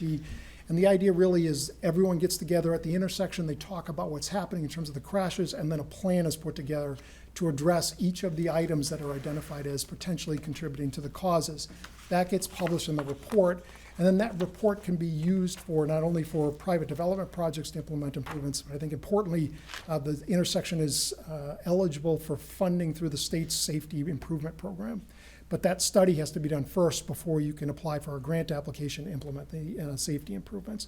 So what we've said is that roadway safety study needs to be done, and then the town could apply for a grant application, and the applicant has indicated they're willing to work with the town to get all of that done. So I think that's kind of a continuing dialogue that we'll have as the process goes along. I mentioned there's also a need for capacity improvements at the intersection. You can go right to the next slide. So what we identified in terms of a way to address vehicle queuing and reduce delays at the intersection is you look at what happens at that location. Most of the traffic wants to go to 290 as it comes up there. So we do have traffic going straight across on Holden Street, but during the peak hours, there's a large right turn movement to head over to the interchange to get onto 290. So what that says to us is if you constructed a right turn lane, you could reduce the delays at the intersection, allow for some retiming of the traffic signal. So the signal would operate with much less delay than it does today. And we could get to a condition where no movements are operating over their design capacity. So we've suggested that that's an improvement that could be undertaken at the intersection. Next slide. And I'll actually have you go to the next one because this is probably more illustrative. So at the main Old Mill Iretta Road intersection, because of the offset of the intersection, as we talked about, what ends up happening is that each of the legs of that intersection operates on its own signal phase. It's the most inefficient way to operate a traffic signal. The best way to do it is to have a four-way intersection so that you could have the Iretta and Old Mill approaches go on the same signal phase, and then that would allow you to give more green time to the Main Street approach. So there is a benefit to retiming the signal, but ultimately what we've suggested would be a potential improvement is if you restricted left turn movements to or from Iretta Road. There is an opportunity to, I think there's an approach closer to the 290 intersection where you could have traffic go from that direction if it wanted to. We have left turns happen down there, get them out of the signal, construct a median, short segment of median. What we suggest is that would be mountable by emergency vehicles. So emergency vehicles would be able to go back and forth on Iretta Road. But we would try to take the left turn movements, which is actually a small number. It's somewhere around less than 10 vehicles during the peak hours, so it's not a large demand movement. But moving that to the other intersection would greatly improve the way that this traffic flows through here and reduce the queuing along Main Street. So again, benefit to retiming. So we've said that that's something that can be done immediately. This is something that we had suggested that maybe the town would want to look at as a longer term improvement measure. Can you go to the last slide? So again, in looking at opportunities to partner with the town on implementing improvements, one of the things about creating affordable housing at this specific location, given that it's at the interchange area, is to unlock grant applications for a larger infrastructure improvement. So as Chris had shared with us, the town's Complete Streets project, there's also other grant applications relating specific to affordable housing. So there's a Housing Works grant, there's also a Mass Works grant. Those grant applications, Housing Works in particular, are tied to creation of affordable housing. So creating affordable housing at this specific location would allow for the town to be eligible for grants to make improvements to Main Street and the 290 interchange, as well as extending further along Main Street. So if you're thinking about that, it could tie into the project that Chris was sharing with us with the Complete Streets. You could extend that up to Main Street, provide full bicycle, pedestrian, and connectivity in the area. So again, that's tied to affordable housing at this location, and its location proximate to the other town grant project would allow for more of a cohesive or potential larger grant application. So we've suggested that this is something the applicant could work with the town to unlock additional monies to further benefit transportation improvements in the area. I promise this is the last slide. These are our transportation demand management measures. So these are measures that, as a part of the overall management of the project, that the applicant would undertake really to encourage residents to use alternative modes of transportation. So this is carpool matching for residents. So you put your name on a list, say where you're working. This allows for this transportation coordinator to connect up people that live at the project to do some ride sharing to reduce overall traffic in the area. Making sure that people are aware of the public transportation services. So even though at the immediate site it might not be a trip reduction, we're also looking at reducing regional travel. So if people know where they can get the bus, where they can get to the commuter rail, even though they may have to drive from the site, it does end up reducing overall regional traffic demands. And then some other amenities as it relates to the site. So if we have a mailroom, package delivery station, things that can try to keep trips from leaving the site. So if you can have those opportunities within the site, that does reduce some off-site traffic demands. And then lastly, again, recognizing the town's investment in complete streets, making sure that we have secure bicycle parking, both exterior bicycle racks as well as interior weather-protected bicycle parking within the garage allows us and residents to be able to use those amenities that the town is actually undertaking in the area. So that concludes my presentation. As I mentioned, Chris did set up a meeting so that we could have some feedback from the peer reviewer. I know we're waiting on a letter, but both Chris and the peer reviewer did share some initial comments with us. Some more homework for us to do, really just to refine some of the analyses that we've undertaken as a part of the project, which we've already started doing some of that. So I think that'll be a future homework assignment that we'll come back to you and report on. So happy to answer any questions you have now or after you hear from your consultant. I just have one quick question at this point.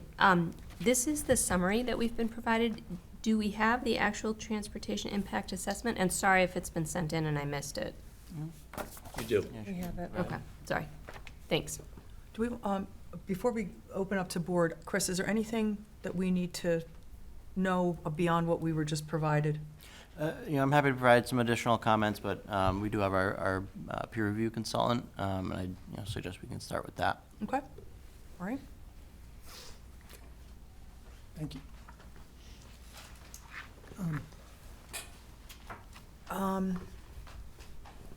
I think if we start questioning now, I think if we could hold them till the end.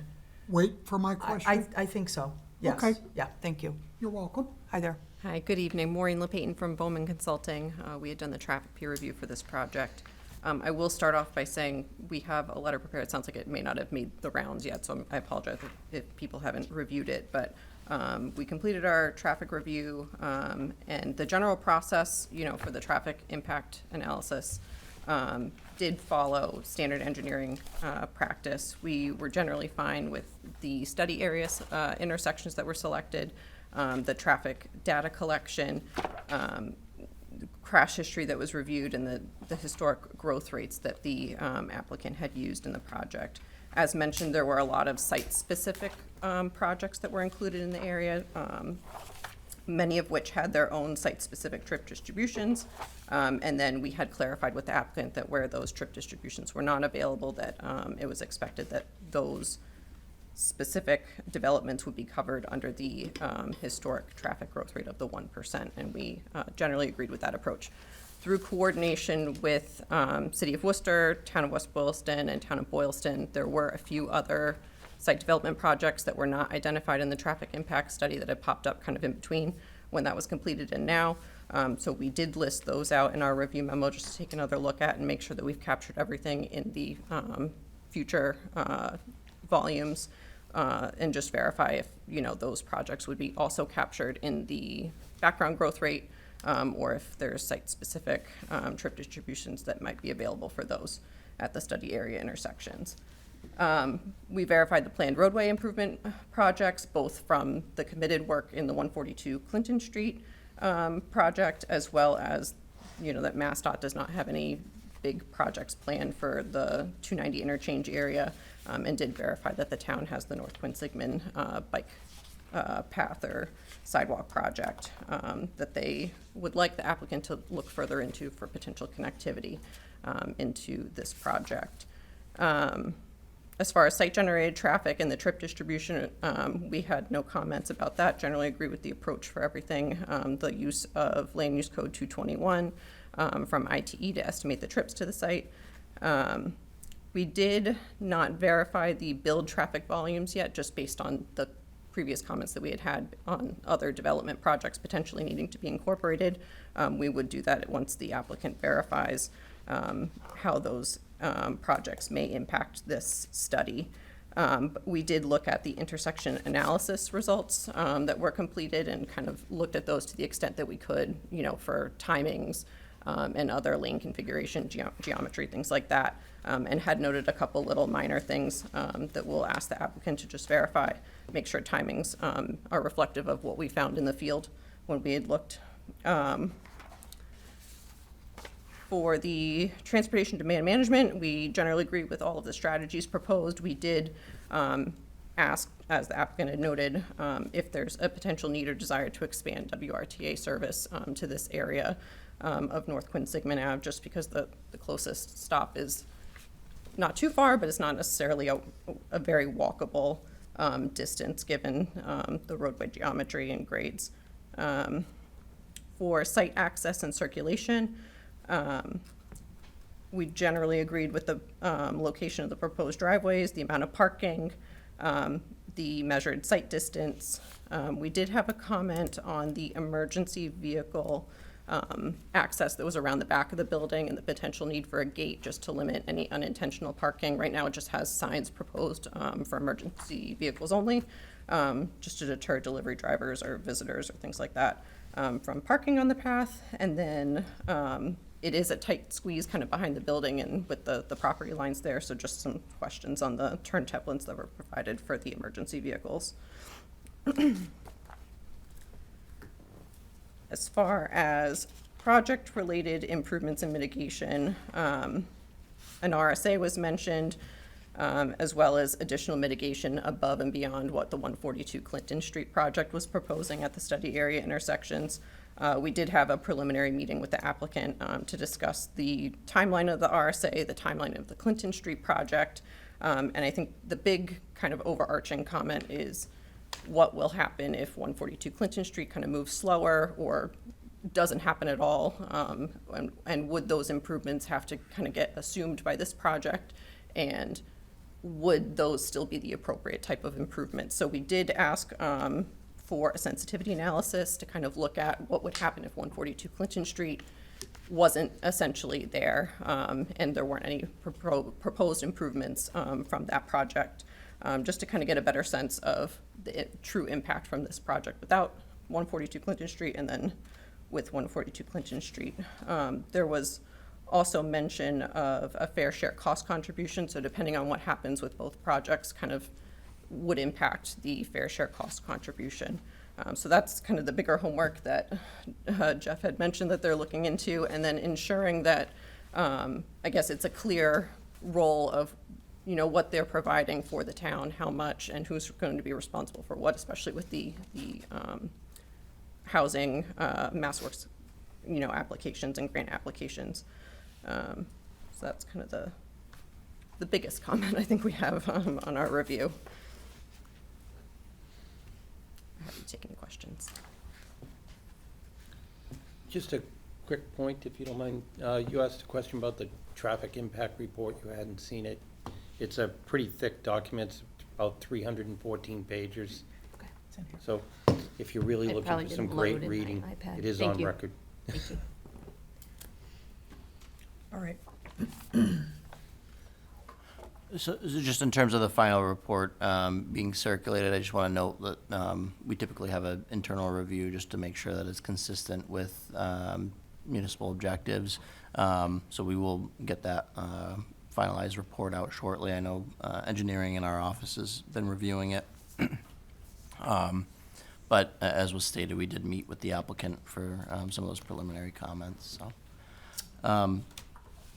In terms of some of the comments that have been made, you know, I'm you know, I think it's beneficial to hear that the road safety audits are being proposed for for the intersections of Ireta Road, as well as the Main Street and North Quinn-Sigmund intersection. Those remain significant traffic considerations in our mind. I would ask that the applicant also consider the intersection of North Quinn-Sigmund and Route 9 in terms of that road safety audit, seeing that significant traffic, if not going towards the Main Street intersection, would also flow that way. In terms of the coordination with MassDOT, I would just ask that some evidence of that coordination be provided to our office, just whether it's emails or whatever, just so that we can kind of keep tabs on that communication and hopefully be a part of that conversation with MassDOT as it's relevant to this project. I'm a little bit disheartened in terms of the complete streets and the lack of knowledge of the extent of that project. Again, having sent that plan set to the applicant, and the response being that the town can pursue grant opportunities related to those improvements.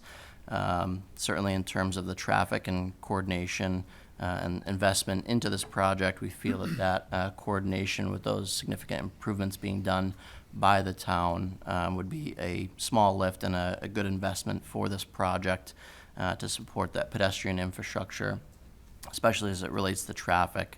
I won't say that sidewalks are going to reduce a significant amount of roadway traffic, but it is something.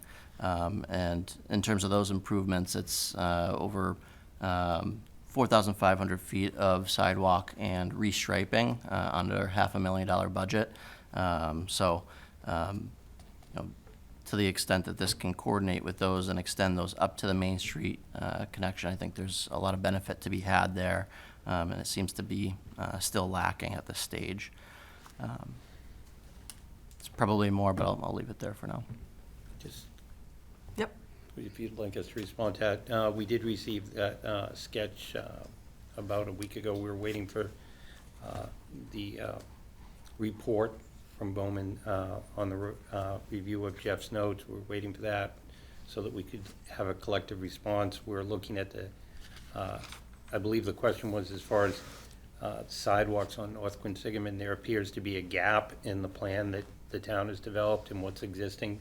I actually was out there this evening looking to see where the existing starts and stops, and it's not really clear where the sidewalks start and stop because it appears over time, some of them have just been grown over and landscaped over. So if you look at the plan, you'll see sidewalks, existing sidewalks, they don't actually exist there. And then you'll go to other areas where they just haven't been maintained. We're more than willing to look at, contributing towards the sidewalks that would be connecting to our property. The initial request of the town was for us to take the sidewalks out completely in front of our property and replace them with new sidewalks, which we said we would do. To go beyond that in a total area that's unrelated to us, we're more than willing to look at it. We just got to get an exact lineal footage, how much pavement we have to do, how much curb. Does the town actually have the physical layout so that we could put the sidewalks there? We don't have that plan yet. We're pursuing that. Once we get that, then we can evaluate, okay, it's going to cost us X number of dollars to do this. Perhaps we would like to undertake a portion of it while we're doing the other sidewalks, so we can do it cost effectively. But we don't have a detailed plan yet to go by. So that's gonna be a bit of the delay in us responding to you, but we're working on it. So we haven't said no to it, but it's something that there was already an ask, and we're going after the initial ask, which is substantial. The lineal footage of sidewalks along the front of the property that the town owns is a large ask, and we are going to take care of that. But we will look at the other one as well. Okay. Grant has a burning question. I have a question. Please. Looking at the sheet 12 here, Main Street, Old Mill, Iretta Road. So the people coming out of Iretta under your plan cannot go left. They only can go right.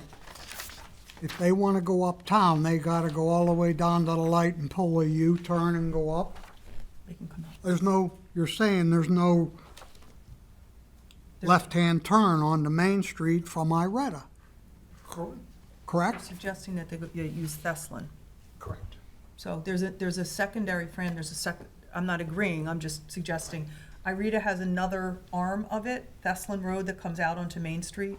So they're suggesting if you don't use Iretta Road to make a left-hand turn, come out Thessalon and make a left-hand turn. So someone coming up from 290, how they get on Iretta Road?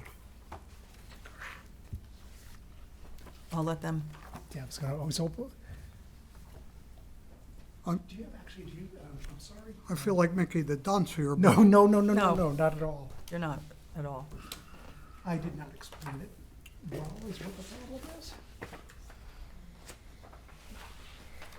Just for the microphones, if we could pull up the plan on the screen rather than.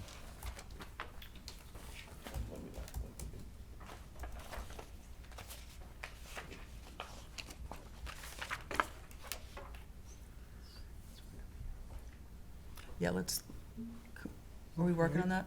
That's okay. So just where it's, so at a point, it's just to the, would be to the southeast of the I-290 eastbound on-ramp. There's a street there, and I think the chair had mentioned the name. Thessalon Road. Yeah, that's what I mean. So, right. Coming this way.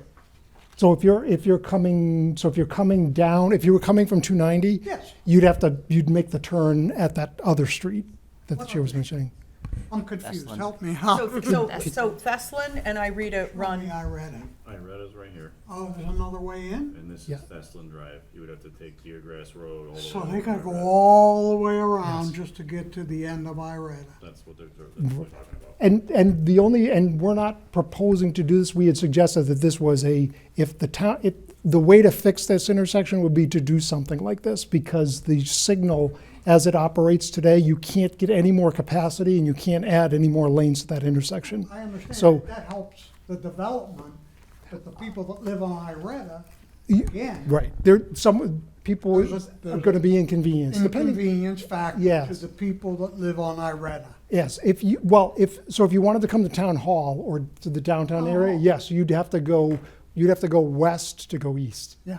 Yes, it's when we had suggested this as an option, again, it was really a discussion to say consideration by the town. It was really because when you look at the number of vehicles that are actually making that movement, it's less than 10. It was such a small number of vehicles. Yes, that it said that most of the traffic is actually going towards the interchange area. Right, so we had said, this is something potentially to look at. We're not proposing to do it, but we said that if you really wanted to fix the signal, you need to get rid of a signal phase. The only way you can get rid of a signal phase is to do something like this. So what you're saying is that the new development with its 25% factor coming this way, if we don't do something here, you're gonna have a congestion problem. You can reduce the impact, you can address the impacts of the project through retiming the traffic signal, but you're still gonna have a long queue.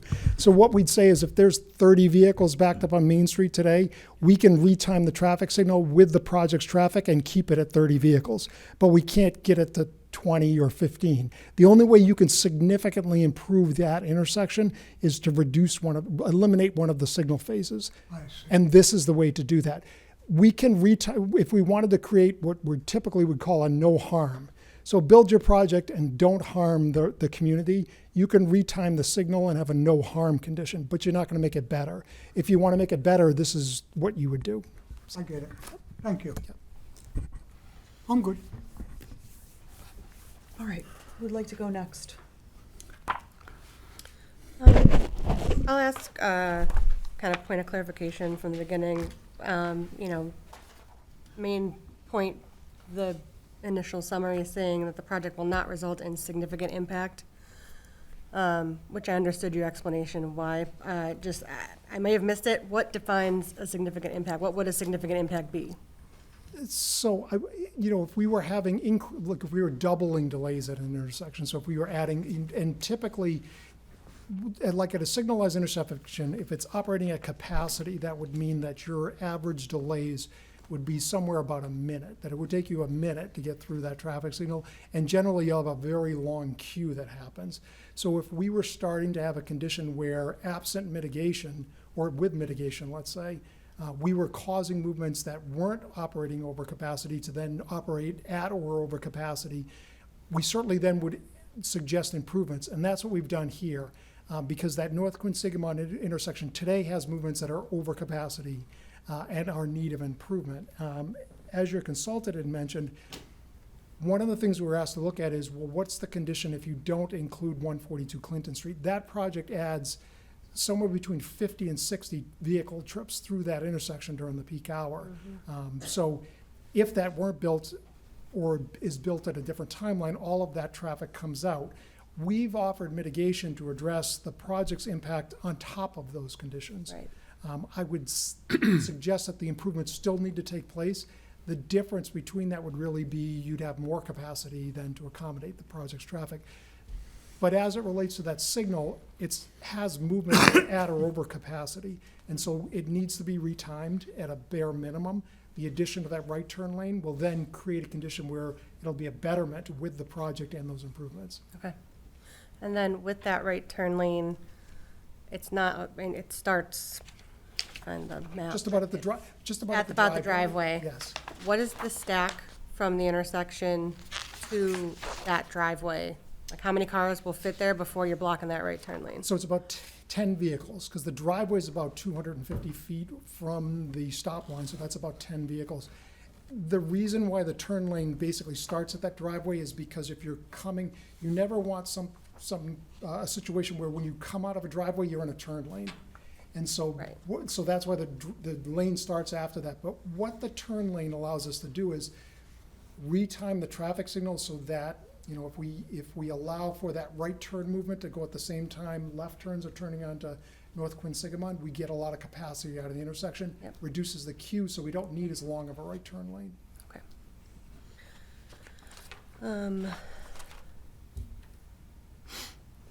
I'll reserve future questions. I did have some on Aretta Road, but they were partially addressed, so we'll see what the rest of the discussion goes with. Okay, thanks. So in Bowman's report, there are a lot of requests for evaluation and more data and other information from the developer. Does the developer intend to provide that information? We haven't seen the report yet, so it's. Okay. Can we So get a copy? assuming that there are requests made in there, how long would it take the developer to decide whether they're going to respond to them? Let me answer it this way.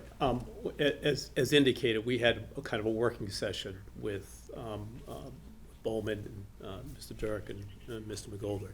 And the requests that were made as part of that for homework, for lack of a better term, were reasonable and are work that is already underway by Vanessa and Associates. If there's other in that I'm not aware of, I can't say what it is and how long it would take. I can indicate that. Whether that would all be done within 30 days or not might be putting, I think, Mr. Dirk on the spot, but, you know, I don't expect it's gonna be during this course of this process, there's no doubt about that. And we've already started on a lot of those items, and again, it was very helpful to have Chris and make your consultant available as well. So, you know, from what I heard tonight, it's consistent with everything that was explained to us. We've already started pulling all that information together. I would say I've never really had a peer review that's come back with comments where we said, we're not responding to these. We will respond to each and every one of them. I think to Mark's point is really just a timing issue. If it's everything that was previewed with us, we're already underway with doing that. So it's probably a few weeks is what we'd be talking about. Okay. And what about Chris's comment about looking at the intersection of Route 9 and Quinsigamon? So I think that's something that we have to discuss as a team, and one of the things I think was mentioned is we were waiting to get kind of all this information out, and Chris shared the plans with us. We have the comments from Maureen that are asking us to look at some other things. So what we'd be doing and coming back to you with the response to these comments, and I don't know if that request was in the peer review. If it's not, I will add that item. We'll come back and respond to each one of those items to tell you how, you know, what we're going to do to address these.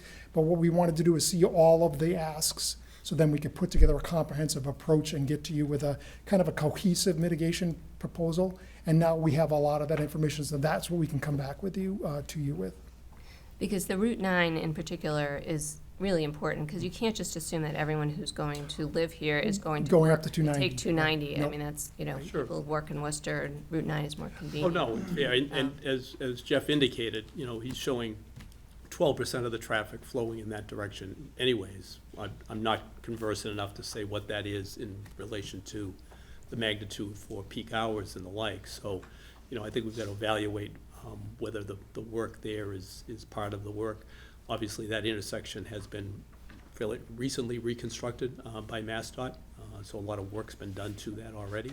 But we'll evaluate it all and be able to give you an answer on that. And how about sharing coordination with MassDOT? Are you prepared to do that or inclined to share that with the town? Candidly, we've been trying to. We've been trying to reach and set up an appointment with the primary contact that we were given at District 3.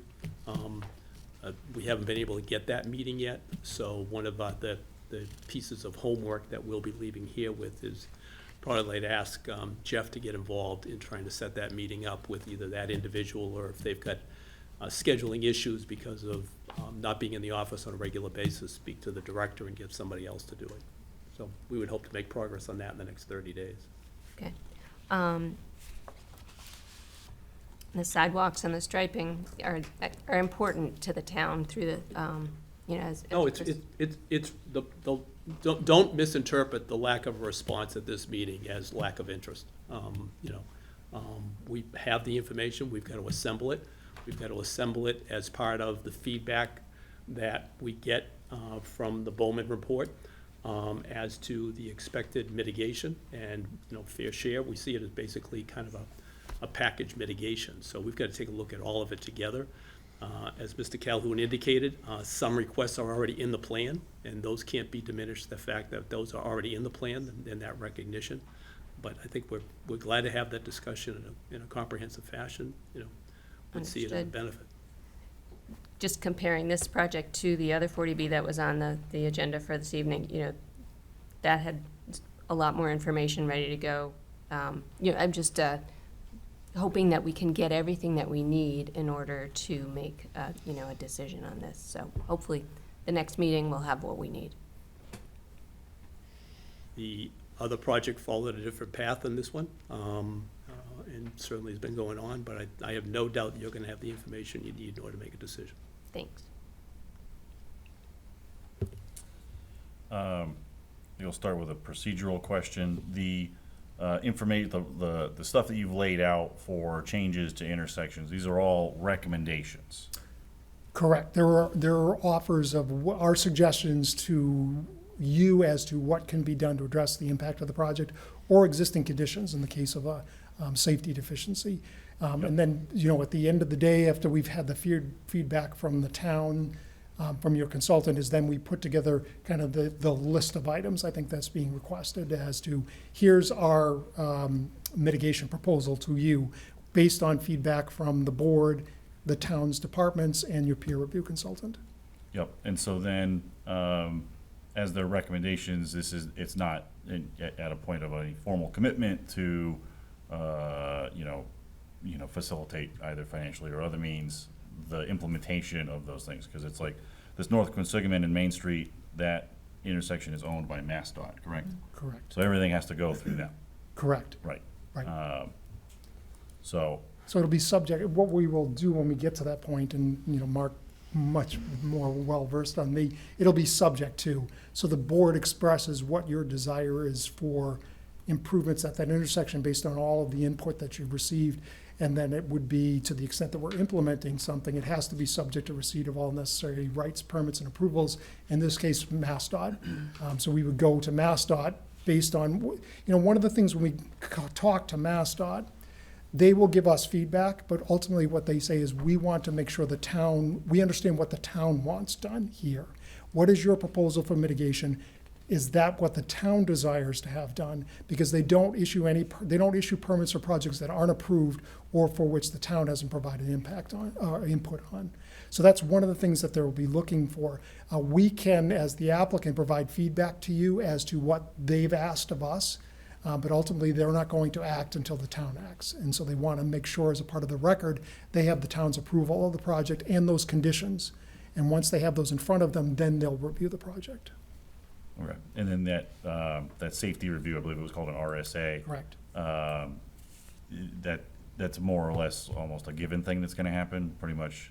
It sounded like it was very important that safety review happened. It needs to get done, and right now the commitment is we would work with the town. So I think there would be some level of commitment from the applicant. And then I think as a part of the overall mitigation package in discussion with the town, it would be, some of these items like the Iretta Road intersection, you may look at that and say, we understand that, but restricting turns, we see the benefit of the retiming, but a physical reconstruction, we don't see as beneficial. We would rather see you take that money and spend it someplace else. And so there's a kind of a discussion that goes on like that as well, with feedback from the board and town departments as to where the focus of the mitigation should be. And so that may be one of those items where the town says that it's important to us that the money be spent to get that done, plus some retiming, do the Complete Streets project, things like that. So that's also a part of this iterative process. So we'll come back to you based on the feedback we have, and then put together a proposal for mitigation. Okay. Thank you, that was informative. The major points for me are, I think that the sidewalk is a critical element. Is you have a site, you're proposing 300 units, you've got hundreds of vehicles in and out every day. There is currently no WRTA in the area. There's not a lot of great pedestrian and bike transit options in the area, so it's hard for me to see anything else besides passenger vehicles going in and out of there. So working towards having the pedestrian and bicycle stuff is very important to, like you said, mitigate the traffic impact. The Mass DOT cooperation is critical. Right. I think we all agree on that. They can be difficult to pin down, as you know now. So I encourage haste on that part. And then the final thing I'll talk about is when you talk about Iretta Road and the Old Mill intersection, that one kind of caught me by surprise, but then I understood why you were addressing it, because you have a fair portion of your traffic from your development that you expect to go that way. One whole quarter of everybody who drives on or off your site is going through that intersection. But I also noticed you didn't have any discrete understanding of who goes down Old Mill Road. Mm-hmm. Right, somebody from your property, I could reasonably envision goes down that way to go to Old Mill Road, to make it to Harrington, to make it to Route 9, to go on to further points east, right, if they didn't want to go to the highway. Right. So I think some more refinement on understanding that intersection is important, because you're not wrong that Old Mill is, or can be, a challenge on its own, as is North Quinsigamond Ave. So I appreciate that you supplied some treatment to that intersection, but I think that there's still a little bit more work to be done with understanding that. And I think that the suggestion of a left only for Iretta is not really, at least in my personal opinion, not a reasonable ask for the neighborhood that lives there. They were there first. And so on that rule, and among other gut check feelings, that just doesn't make sense. Those 10 people that drive left out of there, they're gonna have to continue to deal with it. Sounds like, but anyway, I'm interested in what everybody else has to say, as well as public comment. Fran? For the record, I agree wholeheartedly, David, with what you're saying. So that's all I need to say. Right, and I will just coattail on that and say that was one of the many, many questions and comments that I have, and I think you expressed it really well. They were there first, and that neighborhood has a history of feeling beaten up over a lot of other things that have happened historically in town, so I would be very careful about that. That would be my suggestion. I'm gonna be honest with you, I'm still back at the site review from last month. So this process is difficult for those of us that are not engineers, that are not schooled in this day in and day out. So I still have questions about the site, and now we're on to the traffic. And again, not being an engineer, I'm more of a, how long does it take me to get out of my driveway girl, right? And if there's a problem, you know it. And if there's not a problem, then you don't think about it.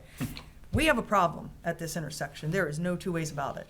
And how 300 units is not going to impact this in a really significant way is beyond my capability of understanding. So that's a concern. I don't know how we, get over that. It is what it is. I would also suggest that the improvement to the sidewalks are gonna absolutely help your clientele have a better experience there, because right now there is no walking experience. So I think it's in your best interest to work closely with the town on that. I would agree with the WRTA suggestion. I think that's important. I think it's worth mentioning in your report, you talk about the crash rate at that whole intersection is above the norm. I mean, we have, you name a traffic condition existing and we have it. We've got new drivers going to high school. We've got anxious parents trying to drop their kids off. We've got, emergency vehicles trying to get to UMass Emergency. We've got people trying to get to work. There's a lot going on there. And the burden is going to be on you guys to solve that and make your experience for your 300 new homeowners good. I'm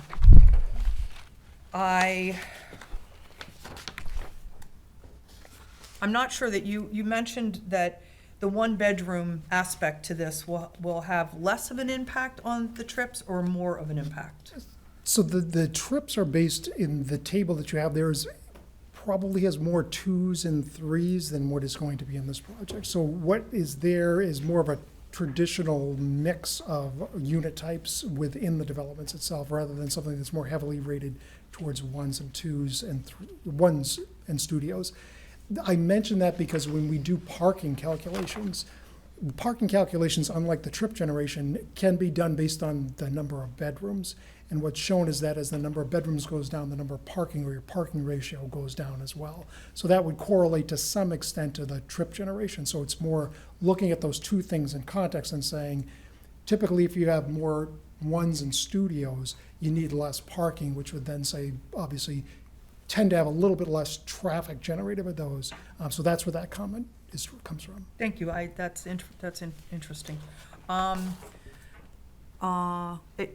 This might be unrelated, but have you thought about the traffic queuing concern within the site itself? We have, and we didn't show any significant queuing within the site itself. However, when we're looking at that analysis, it's not saying, well, how often is the east driveway blocked? So I think what happens, what will end up happening with the development is where we might have, if we didn't have the other driveway, we'd have long queuing, especially when that driveway is blocked. The ability to come out at the southern or eastern driveway would allow you to come into the back of the queue. So what we will generally find is that if you're a resident, and I think it's the same thing as we were talking about the old Mill Road, you will know if I'm going to Route 9, I'm not going out that east driveway, I'm going to go out the west driveway. Same thing is if it's in the morning and there's a long queue because of the high school traffic, if I want to come out, I will go out the west driveway or the south driveway, get into the back of that queue, or it could be I'm going to Old Mill if that's not queued up in the morning and make my left turn there and then get onto the interchange. There'll be some balancing out, because just as you are residents of the town, you know what roads to avoid during some times of day. The development itself, the residents will figure that out, and the option of having those two driveways, I think, is beneficial so that we don't have significant queuing in the site because the driveways will balance out.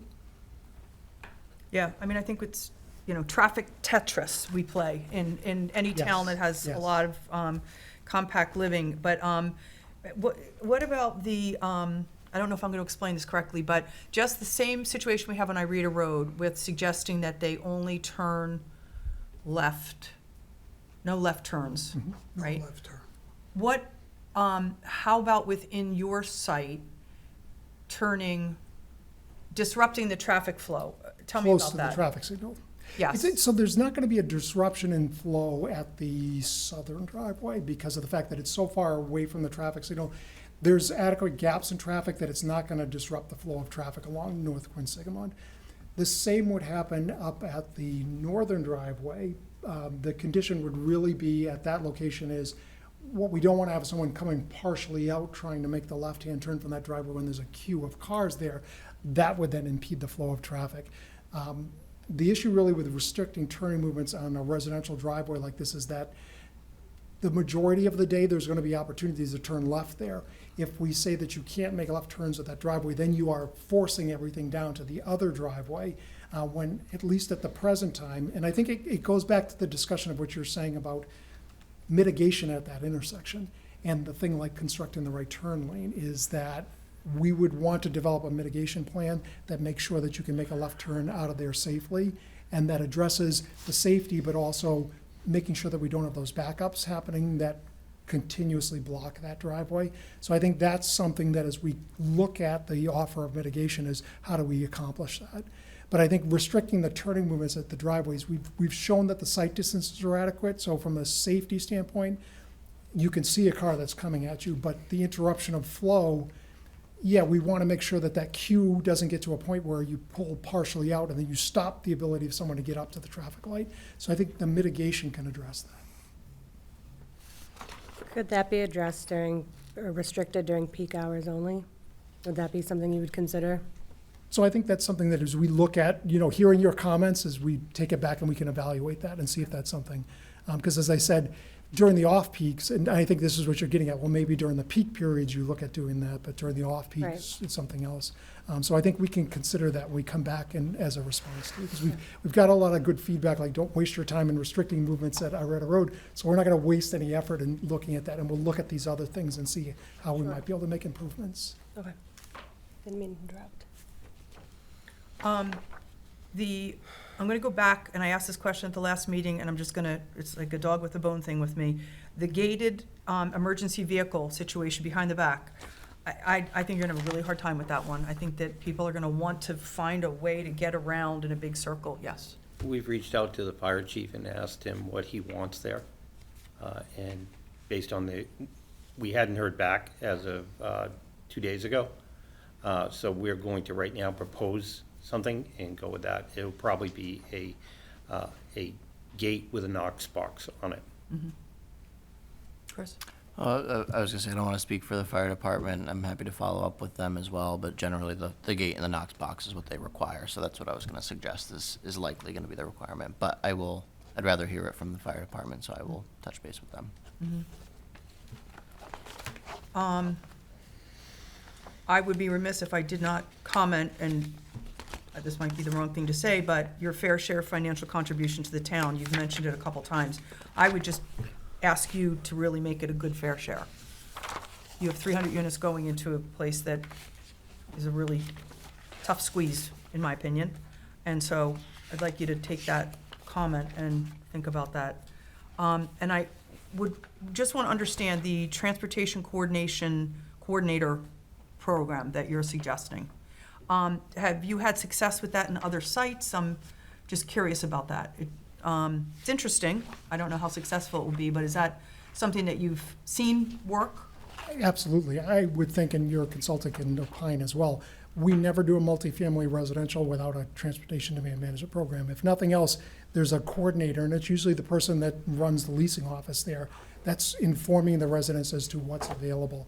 Even if there's no public transportation services directly available to the site, it still provides that opportunity, as we said, for regional benefit in terms of reducing trips. So it is, if there's a multifamily and there's either a homeowners association, we always recommend that that's a part of whatever gets a condition of approval. It doesn't hurt at all, and it is beneficial to provide that information to residents. If the services are available, it obviously has a heightened level of benefit, because then you can, market WRTA bus stop right in front of your site.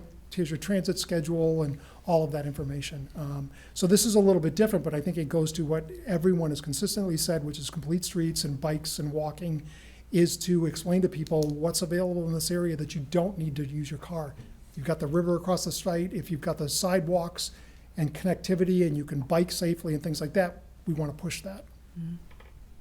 And whose job is it to connect with the WRTA? What's the next step on that? How does that coordinate? So typically how we work that coordination, we added as a condition of approval that the applicant reach out and coordinate with WRTA and in partnership with the town. And we typically will have a meeting. WRTA will base their analysis off of the traffic reports that's been provided and see if any infrastructure is relevant. In this case, I don't anticipate that they would be looking for a service extension.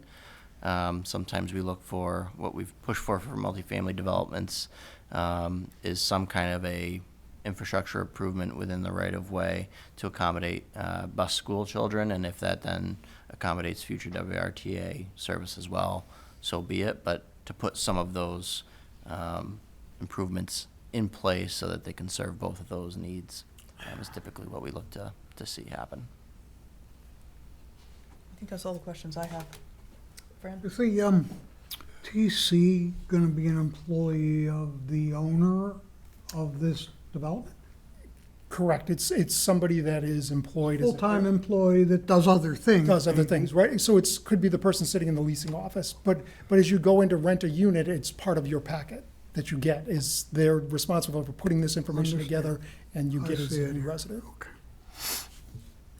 The discussion of the gate brought up something else for me. So would this gate restrict access all the time, or would it be? Yes. All the time? Okay, so what you're saying is that people like leaving the garage have to circle around. If they want to go to the north driveway, they have to pass the south driveway to do it. And there's 2-lane traffic within the site, is that correct? So we're not, are you anticipating any, I can see queues starting to stop up, or start, can't use words anymore, queues stacking up at that south driveway, restricting access to the north driveway. Right. You don't anticipate that being an issue with restricting the flow from behind the site to the north driveway? We're not anticipating it right now. I find that a little hard to believe, but okay. Yeah, that's my instinct too. And certainly, I am not an expert at this at all, but it just seems like you have a lot of stuff happening in that front and no way to relieve, like no pressure valve. Yeah. I would feel better if there was a circular We'll take a movement. look at it. But- We'll model it. Okay. During the peak time. Okay, thank you. Any other questions? The rear driveway, the fire aisle, the fire drive aisle. Close the vehicles, would that be open to pedestrians? Just curious, Sure, I mean, it's, if people wanted to like walk their dog. Yes. I Yeah. can't imagine trying to stop them, that's for sure. So. Yeah, no, they're gonna go anyways. People don't read signs, they go around gates. Stop units. Yeah. That's gonna be a hard surface, just in case you weren't at the other meetings, that would be a hard surface, walkable surface. Right, yep. And so, I guess I'm going back to last meeting a little bit, is the snow subject. Yeah. I just want to revive that and ask if anything, any new ideas have happened, is like, where is the snow accommodation gonna be, the stockpiles? I know in the last meeting you said that, if it reaches a certain point, that the owner will, pay to remove it, and whatnot, so. Sure. There were a number of site issues, for lack of a better term, raised by the board and by the public as part of that initial meeting that we had with it. Our engineers are going back, doing some redesign to try to address those particular concerns. We would expect to issue those plans, soon, probably with a working session first with Chris and his team so that they can see it, perhaps with Graves ahead of time, and then formally submit them for Graves for, further review, and then come back to the board. Whether all of that's ready for September or not, it's gonna depend a little bit on scheduling, but, it's underway right now, those responses.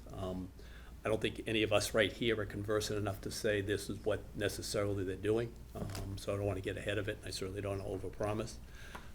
But all of those are being incorporated, including the other issues, such as the short stay kind of stops were raised and the like, And I think to the chair's point, internal circulation, we can certainly be addressing as part of that, as we model it out a little bit.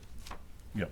To your further clarification, the way we normally do it is, when we get your comment letter, and we didn't have that before the last hearing, we take that comment letter, Ellen and Major will take it, they'll blow it up so that the actual comments from your engineer, and then we put the response to it right below it. So it's very easy to read and see, okay, he said that he wanted a gate with a knock box. So the condition is written and it's clear. So the items don't get lost in the shuffle. So you'll have a formal response. Ellen and Major is already, I would imagine we'll have that back to you before the 10th. Okay. If you can give us a copy of the traffic memo tonight, we'll start them working on that as well, before we even get the formal one from the town. Because if there's anything in that he needs to address in the civil piece, would love to pick it up now, so if we can have a copy of that tonight, that'd be great. So again, local municipal staff is still reviewing that for that Yep. consistencies, but likely within the next few days, I'll be able to have that over. Yeah, even if we just have the draft, we don't care, just to get things working on. I'm all set. Okay. All right, so I think we need to open this up for public comment. If you could step forward, state your name and address for the record, please.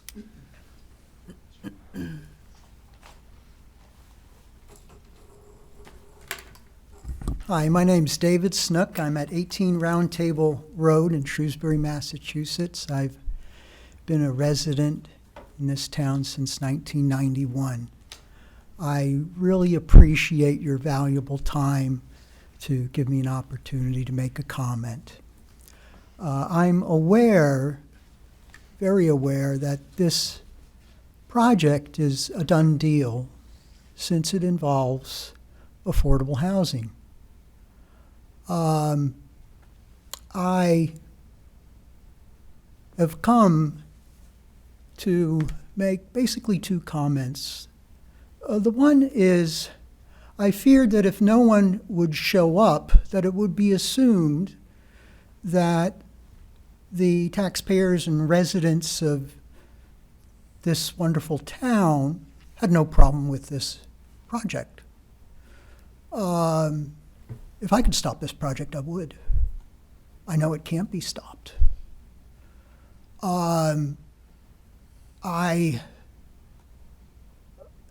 There is a very sizable proportion of residents of this town, if not the majority, who feel that the most pressing problem in this town is overdevelopment, who love this town dearly and feel that what makes it special is its character, and part of that involves the pleasantness of the town. Part of that involves the ease of transportation within and to points outside of the town.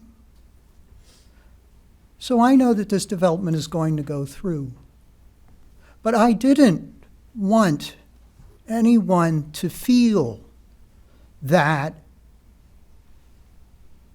many members of this town are pleased. I'm very upset.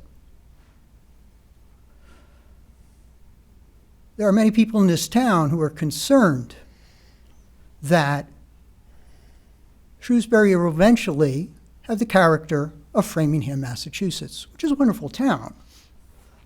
But we fear that there's very little we can prevent that from happening.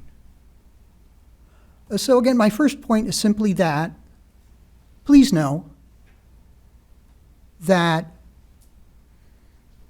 this is not the will of the people, or at least of many of the people.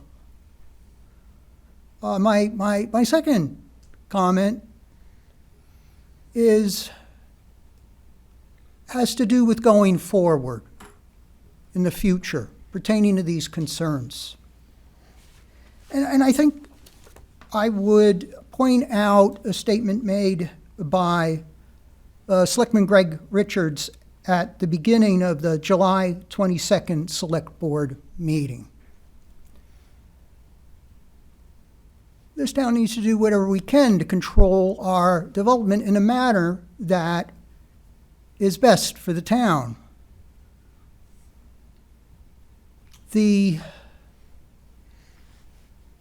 pressing pragmatic thing to do is to try to attain temporary and eventually permanent safe harbor status from 40B development. this project involves some affordable housing, which will help us get towards that goal. I wish, though, it wasn't at this intersection. Sometimes it's hard to look in the future as to what seemingly innocuous decisions can lead to. I believe, and I'm still trying to understand a lot of the intricacies of things, but I believe that, from what I've heard, a little over a year ago, the zoning board granted a building permit to Pulte for their project, at the time, which was a 40B zoning project at Green Street. And unfortunately, an opportunity was missed then to use the affordable housing in that project to allow us to get a 1-year temporary safe harbor status. If we had that, we would be able to at least delay this project that's being presented today. So, thank you for the opportunity to comment. I appreciate that the select board unanimously, I believe, voiced concerns about this project, which they cannot stop. And I just request that we all, going forward, think very carefully at a very, very early stage of any development requests of this sort to see if we can not just mitigate, which I appreciate what you're doing, and your minds are probably going very rapidly right now because you're providing such an important service of mitigating the adverse effects of this project. Let's face it, it's not rocket science. This intersection's going to be a mess. And I appreciate some of the comments that Ms. Lynch made. And now, thank God, I don't live right near this project. So, for me, I'm not going to enjoy looking at it. I'm not going to enjoy all the traffic and the waiting. When I go to Trader Joe's, which I go fairly frequently, I come down 290 and then go through that intersection. You know, maybe I want to go to one of the restaurants in White City. Now I got this to look at. Now I got this to be, waiting. Maybe I should move it to Framingham. I'll stop going on and on. But let's see if we can get ourselves to a temporary or permanent safe harbor status. If it was up to me, and I would ask if it was up to me, I would love to have a higher percentage of affordable housing units in this development. Let's see if we can get there. Thank you very much for the opportunity to comment. Thank you. Thank you. Anyone else wish to be heard? Excuse me. If I may, I just wanted to make one point that in terms of the safe harbor, that this project will provide 25% of the units as affordable housing. It is an apartment style development, and so all of the units will count towards the town's subsidized housing inventory. If it's approved, we would achieve a 2-year safe harbor with this project. So. Okay. Thank you for that, Chris. Hi, Hi. Mary Dion, 323 North Quinsigamon Ave. I about the project. I do have a couple of comments about the traffic. The 300 to 400 trucks going in that area right now, I don't believe that's accurate. It may have been when they were working on the 290 bridges, painting them and fixing them up, but it's not that way right now. There was also a comment I seen in the report that, those trucks are blocking North Quinsigamon Ave. I haven't seen that.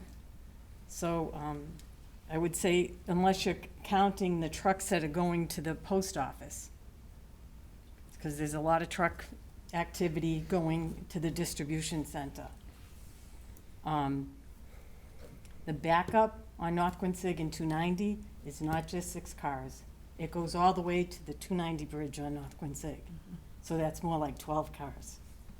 And I'm not clear where that second entrance is, because when we were here last month, it looked like it was across from my house. But originally it was stated it would be more towards that 290 bridge on North Quincy. And I had asked that they show, you know, which houses were located across from the project. Yeah, that was a request. Yep. We plan to present that at the next hearing. So with the traffic gonna exit the development to go down to Route 9, they're not gonna be able to get through there if they're at that second one, at either one of them during peak hours. And peak hours isn't just 7 to 8:15, it's several times throughout the day. Tomorrow, anybody would like to come down and view the area while the buses start? Shrewsbury starts tomorrow, correct? And then, it starts again at 3 o'clock, because I go to pick up my granddaughter, and I have to make sure I leave before 3. So the traffic, it's all the way down to 290, and then if people are gonna try to get out, like Ms. Vincent said, I can see that happening, people trying to go from one exit to the other. You're gonna have to have some kind of control in there somehow. I know there's so much you've got planned in there that you don't really have much room for that, but they're not gonna be able to get out. And what about the school buses for the kids living there? That's gonna be on North Quincy. So there's gonna be another reason for a delay there. The road safety audit, when will that happen? And who's responsible for making that happen?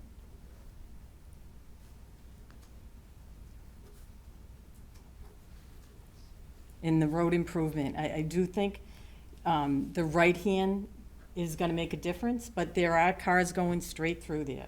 And after the school buses drop off the kids at the high school, it's not just Shrewsbury High, it's St. John's, and there are 2 preschools in the area.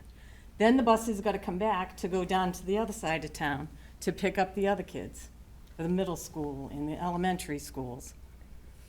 So, and again, the busy time in the afternoon is like 3 to 5:30 or so. I mean, I'd gladly meet anybody I don't know, does anyone travel that area? I was there this evening. Okay, what time? I was there at 5:10. Okay. At the Route 9 intersection. At Route 9? Well, At Route 9, and then I came up and was at the North Main Quinsigamon intersection at 5:20. And in between then, and after that, I then went and looked at all the sidewalks in the area. I didn't have any problems whatsoever moving through it. The only problem in any of the intersections was a gentleman refused to honor the traffic light and drove through it and blasted his horn at everybody. that happens too. None of us can control that. Yeah. But I think there's the engineers can speak to the traffic that's there, they can model it, they can study it, and I think both engineers. I just think the traffic it's a longer period of time than you have assessed. And you said you did it in April. Was it April school vacation or, you know?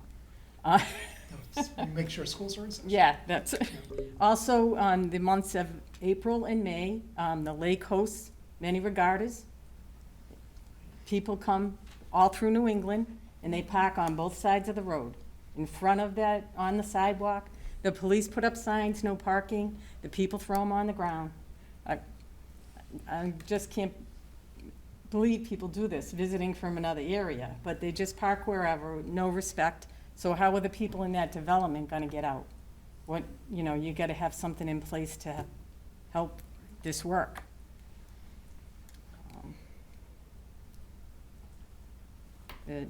Another comment, the high school students are always walking up and down the road there. St. John's has been practicing for crew, so they're having captain's practice, it looks like, because the kids are running down on this North Quincy with no sidewalks, ready to exhaust themselves because it is captain's practice. But there is a lot going on there, and my concern is I've lived there for 60 years. I've seen everything get built, and the safety of the community really needs to be a concern. At another meeting, there was another developer, and he was working with the people in the area. I've seen comments, oh, we've talked to people. Nobody's talked to me. I've seen people out there surveying, and I ask them what they're doing, and I get no answer. So it would be appreciated if we can get this on the right foot and get that audit. The road safety audit is not something that's done until just before the start of construction, if I'm not mistaken. And it's what it is, it's an actual working group of town people, our engineers, the state's engineers, and they actually go out and they look at the intersection and they discuss what can be done, what they can do with it, and that's what that's just like you asked for a road safety audit down at Route 9. That's something that we'll look at. It's not an undertaking just by us. It's a team meeting of all the parties involved that look at it and discuss what things they can do to make it better. But that's after you're under construction, Just which before. is going to increase traffic. When is that right lane going to get done? Prior to the start of the project? After the project? It's not something that we're building. Who handles that? We need to know how this is going to work. I mean, I've lived in that area, and the town owns this, and the state owns this, and the state doesn't want to have anything to do. So how can you want to get the project approved, but how, if we don't know what's going to happen? Yeah, Chris? So I don't want to get too far into the weeds of the details of the road safety audit. Again, I think that's something that we'll delve into the specifics of. But in general, my understanding of that is the road safety audit would be something that would be included as a condition of approval if this board were to move ahead, and would need to be completed prior to the issuance of a building permit or prior to the start of construction. So what that does, the applicant would then in coordination with the town and MassDOT, conduct those studies as agreed upon which intersections would be evaluated.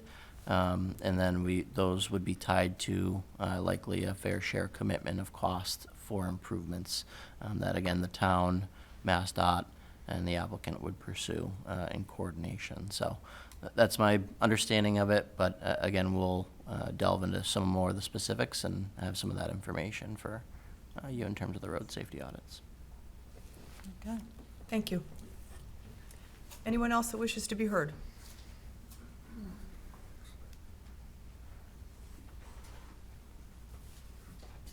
Good evening. My name is Denise Wall, and I live also, or I own the property across the street next door to Mary on North Quinsigamon Ave, which will be the mouth of this location.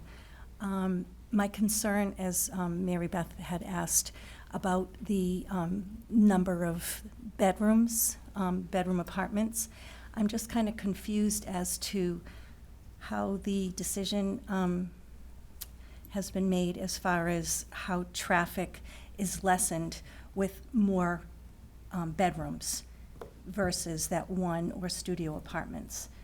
If anyone wants to just kind of explain that to me, because Sure. it just seems like with more people in an apartment would just the volume of cars would increase as well.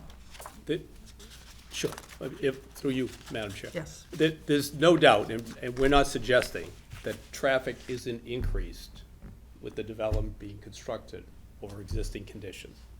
The point with regard to the bedrooms related to the slide that was shown as the trip generation, which is based upon nationwide data by the Institute of Traffic Engineers as to how much traffic is generated by a project generally of 300 units. Mhm. The point that Mr. Dirk was making is that most 300-unit developments have more units with more bedrooms in them than here. There is, by comparison, a disproportionate number of studio and one-bedroom apartments in this particular complex as designed. And that's purposeful, and that's part of discussions that we've had with the town.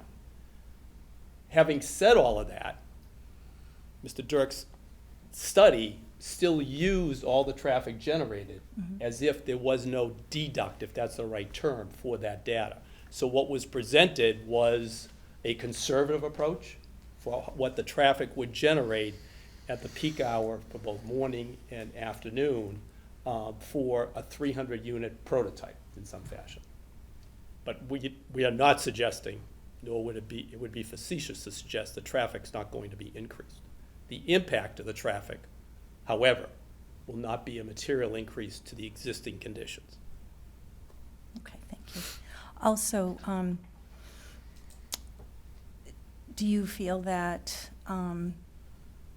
there needs to be, has it been decided that there is going to be, has it been confirmed that there's going to be 300 units, or is that still up for discussion? 300 units is the application. That's what we've Okay. applied for. Okay. All right. Thank you very much for your time.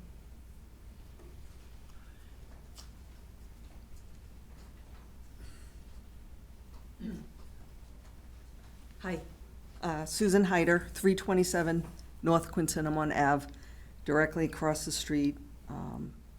Mary touched on a lot of my questions that I had.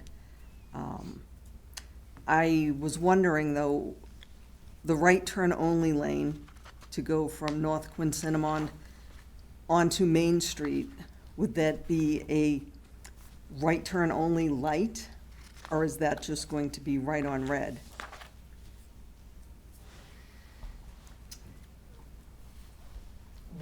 We would be hopeful to have it be an arrow, so it would be a right, and the idea would be, depending on how many U-turns we have from Main Street, so that we could have the left turns and the right turns going at the same time, is what we would try to do at light, because it gives us more capacity. Okay. But you could also make depending on the signal phasing, we would allow a right turn on red. Okay.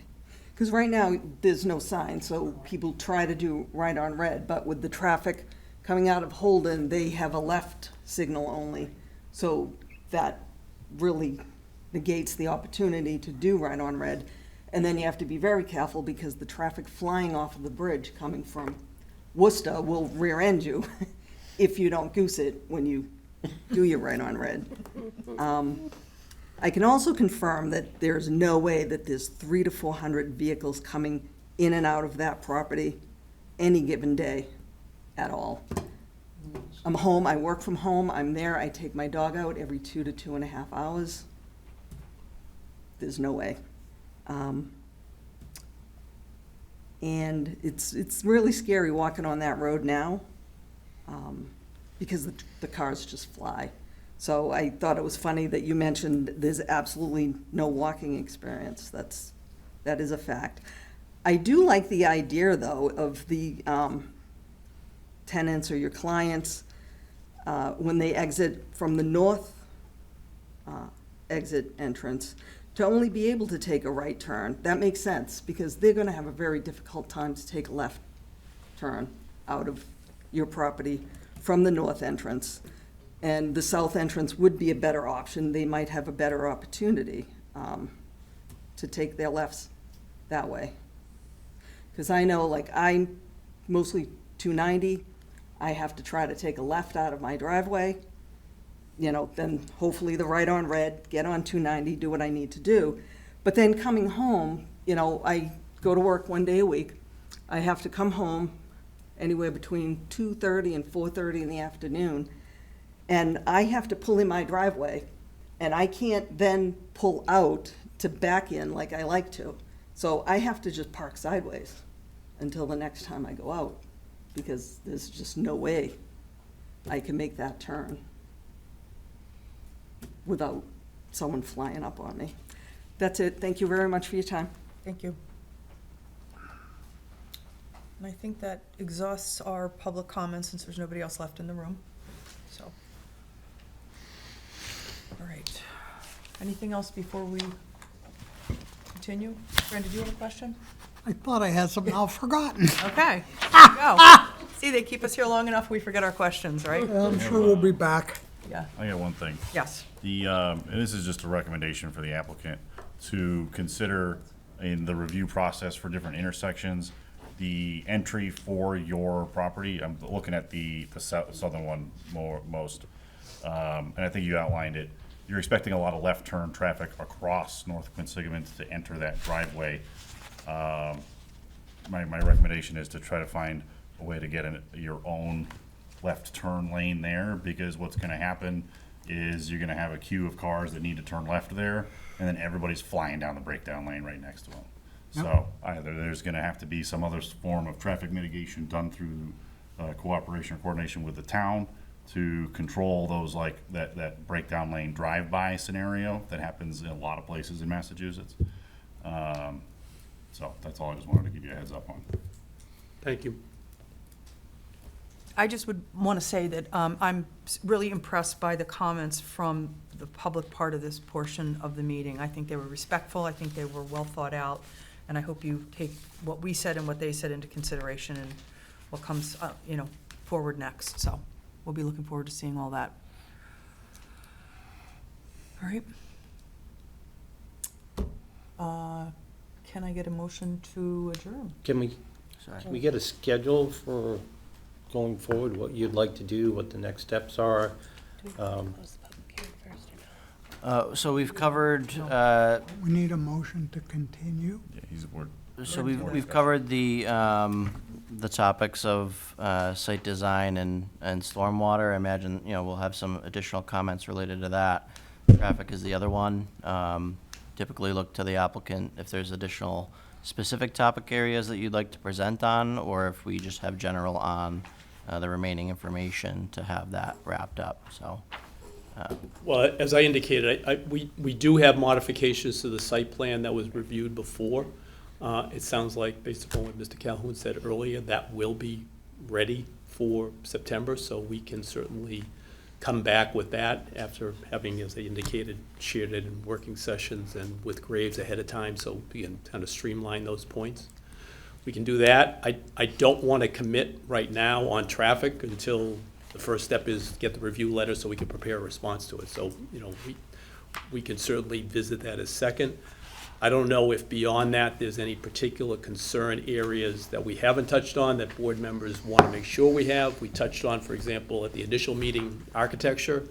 If there remain issues or a desire to have that discussed, then we'll have the architect come back. But if not, then I don't want to belabor and keep people here longer than they have to be. So we're trying to provide you with whatever information you need in order to move forward. I feel like we have to. So one of the outstanding pieces that I know our office is developing and will be, again, in the next week or so providing is the list of waivers and the review of that.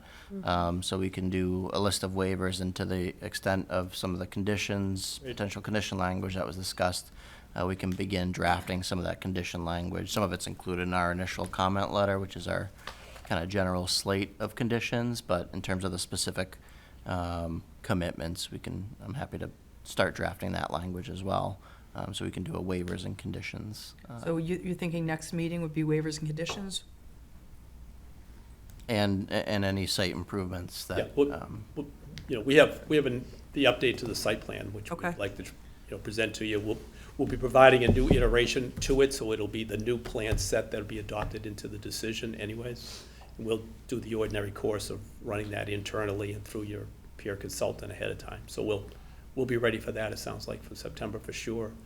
If we can get the memo on waivers ahead of time, then we can try to certainly accomplish some work on those at the same point. And, we'll see where we are on traffic, whether it makes sense to do a piece of it or just, come back and do it all at one time. Just depends on kind of what it is, So we have on the docket right now, is it September 25th? Is that the 29th. 9th. 29th, I think. Okay. And so we'll plan on being ready, both sides, to discuss the list of waivers and possible conditions and knock out as many. We will get those, the comments from Ellen and Major back to you by September 10th. And when we come back, we'll have some more information on the sidewalks and how many lineal feet we need to add in to fill the gaps. So, the only thing I ask is, as far as the sidewalks, anything like that, we'd do the work, or we'd fund the work, but the engineering and the permits to do stuff off-site is not stuff that we can get. So you'd have to give us the rights to go and do that. But we can work that off, all those details out, so we have proper language for responsibility for sidewalks and things. So. Does that all sound good? Yeah, happy to coordinate on those details offline. Yep. Okay. We did prepare a program on the amenities that we mentioned to you last time, but it's 8:45. You guys have been here way too long. We can give you that, a quick 5-minute run through that when we're here next, if you'd like. And what we'll do at the next meeting, we'll have our architect here, we'll have our civil engineer here. Are you available on the 29th? And we'll have Jeff here as well, so that if there is questions, we can jump to topic if you'd like, with the engineers present. Yeah, I think that would be helpful. In the essence of efficiency, if that is prepared materials, if you could provide that to us, I'm happy to review some of those. Sure. Absolutely. At a time. Yep. Okay. I think that's, so we need a motion to continue the hearing. Motion to continue the hearing of 104 Main Street by the Quinn LLC to September 29th, 2025. Give me a second. Second. All in favor? Aye. So moved. Thank you. Thank you for your time this evening. Thank you. All right, now we have. Motion to adjourn? Second? Second. All in favor? Aye. So moved.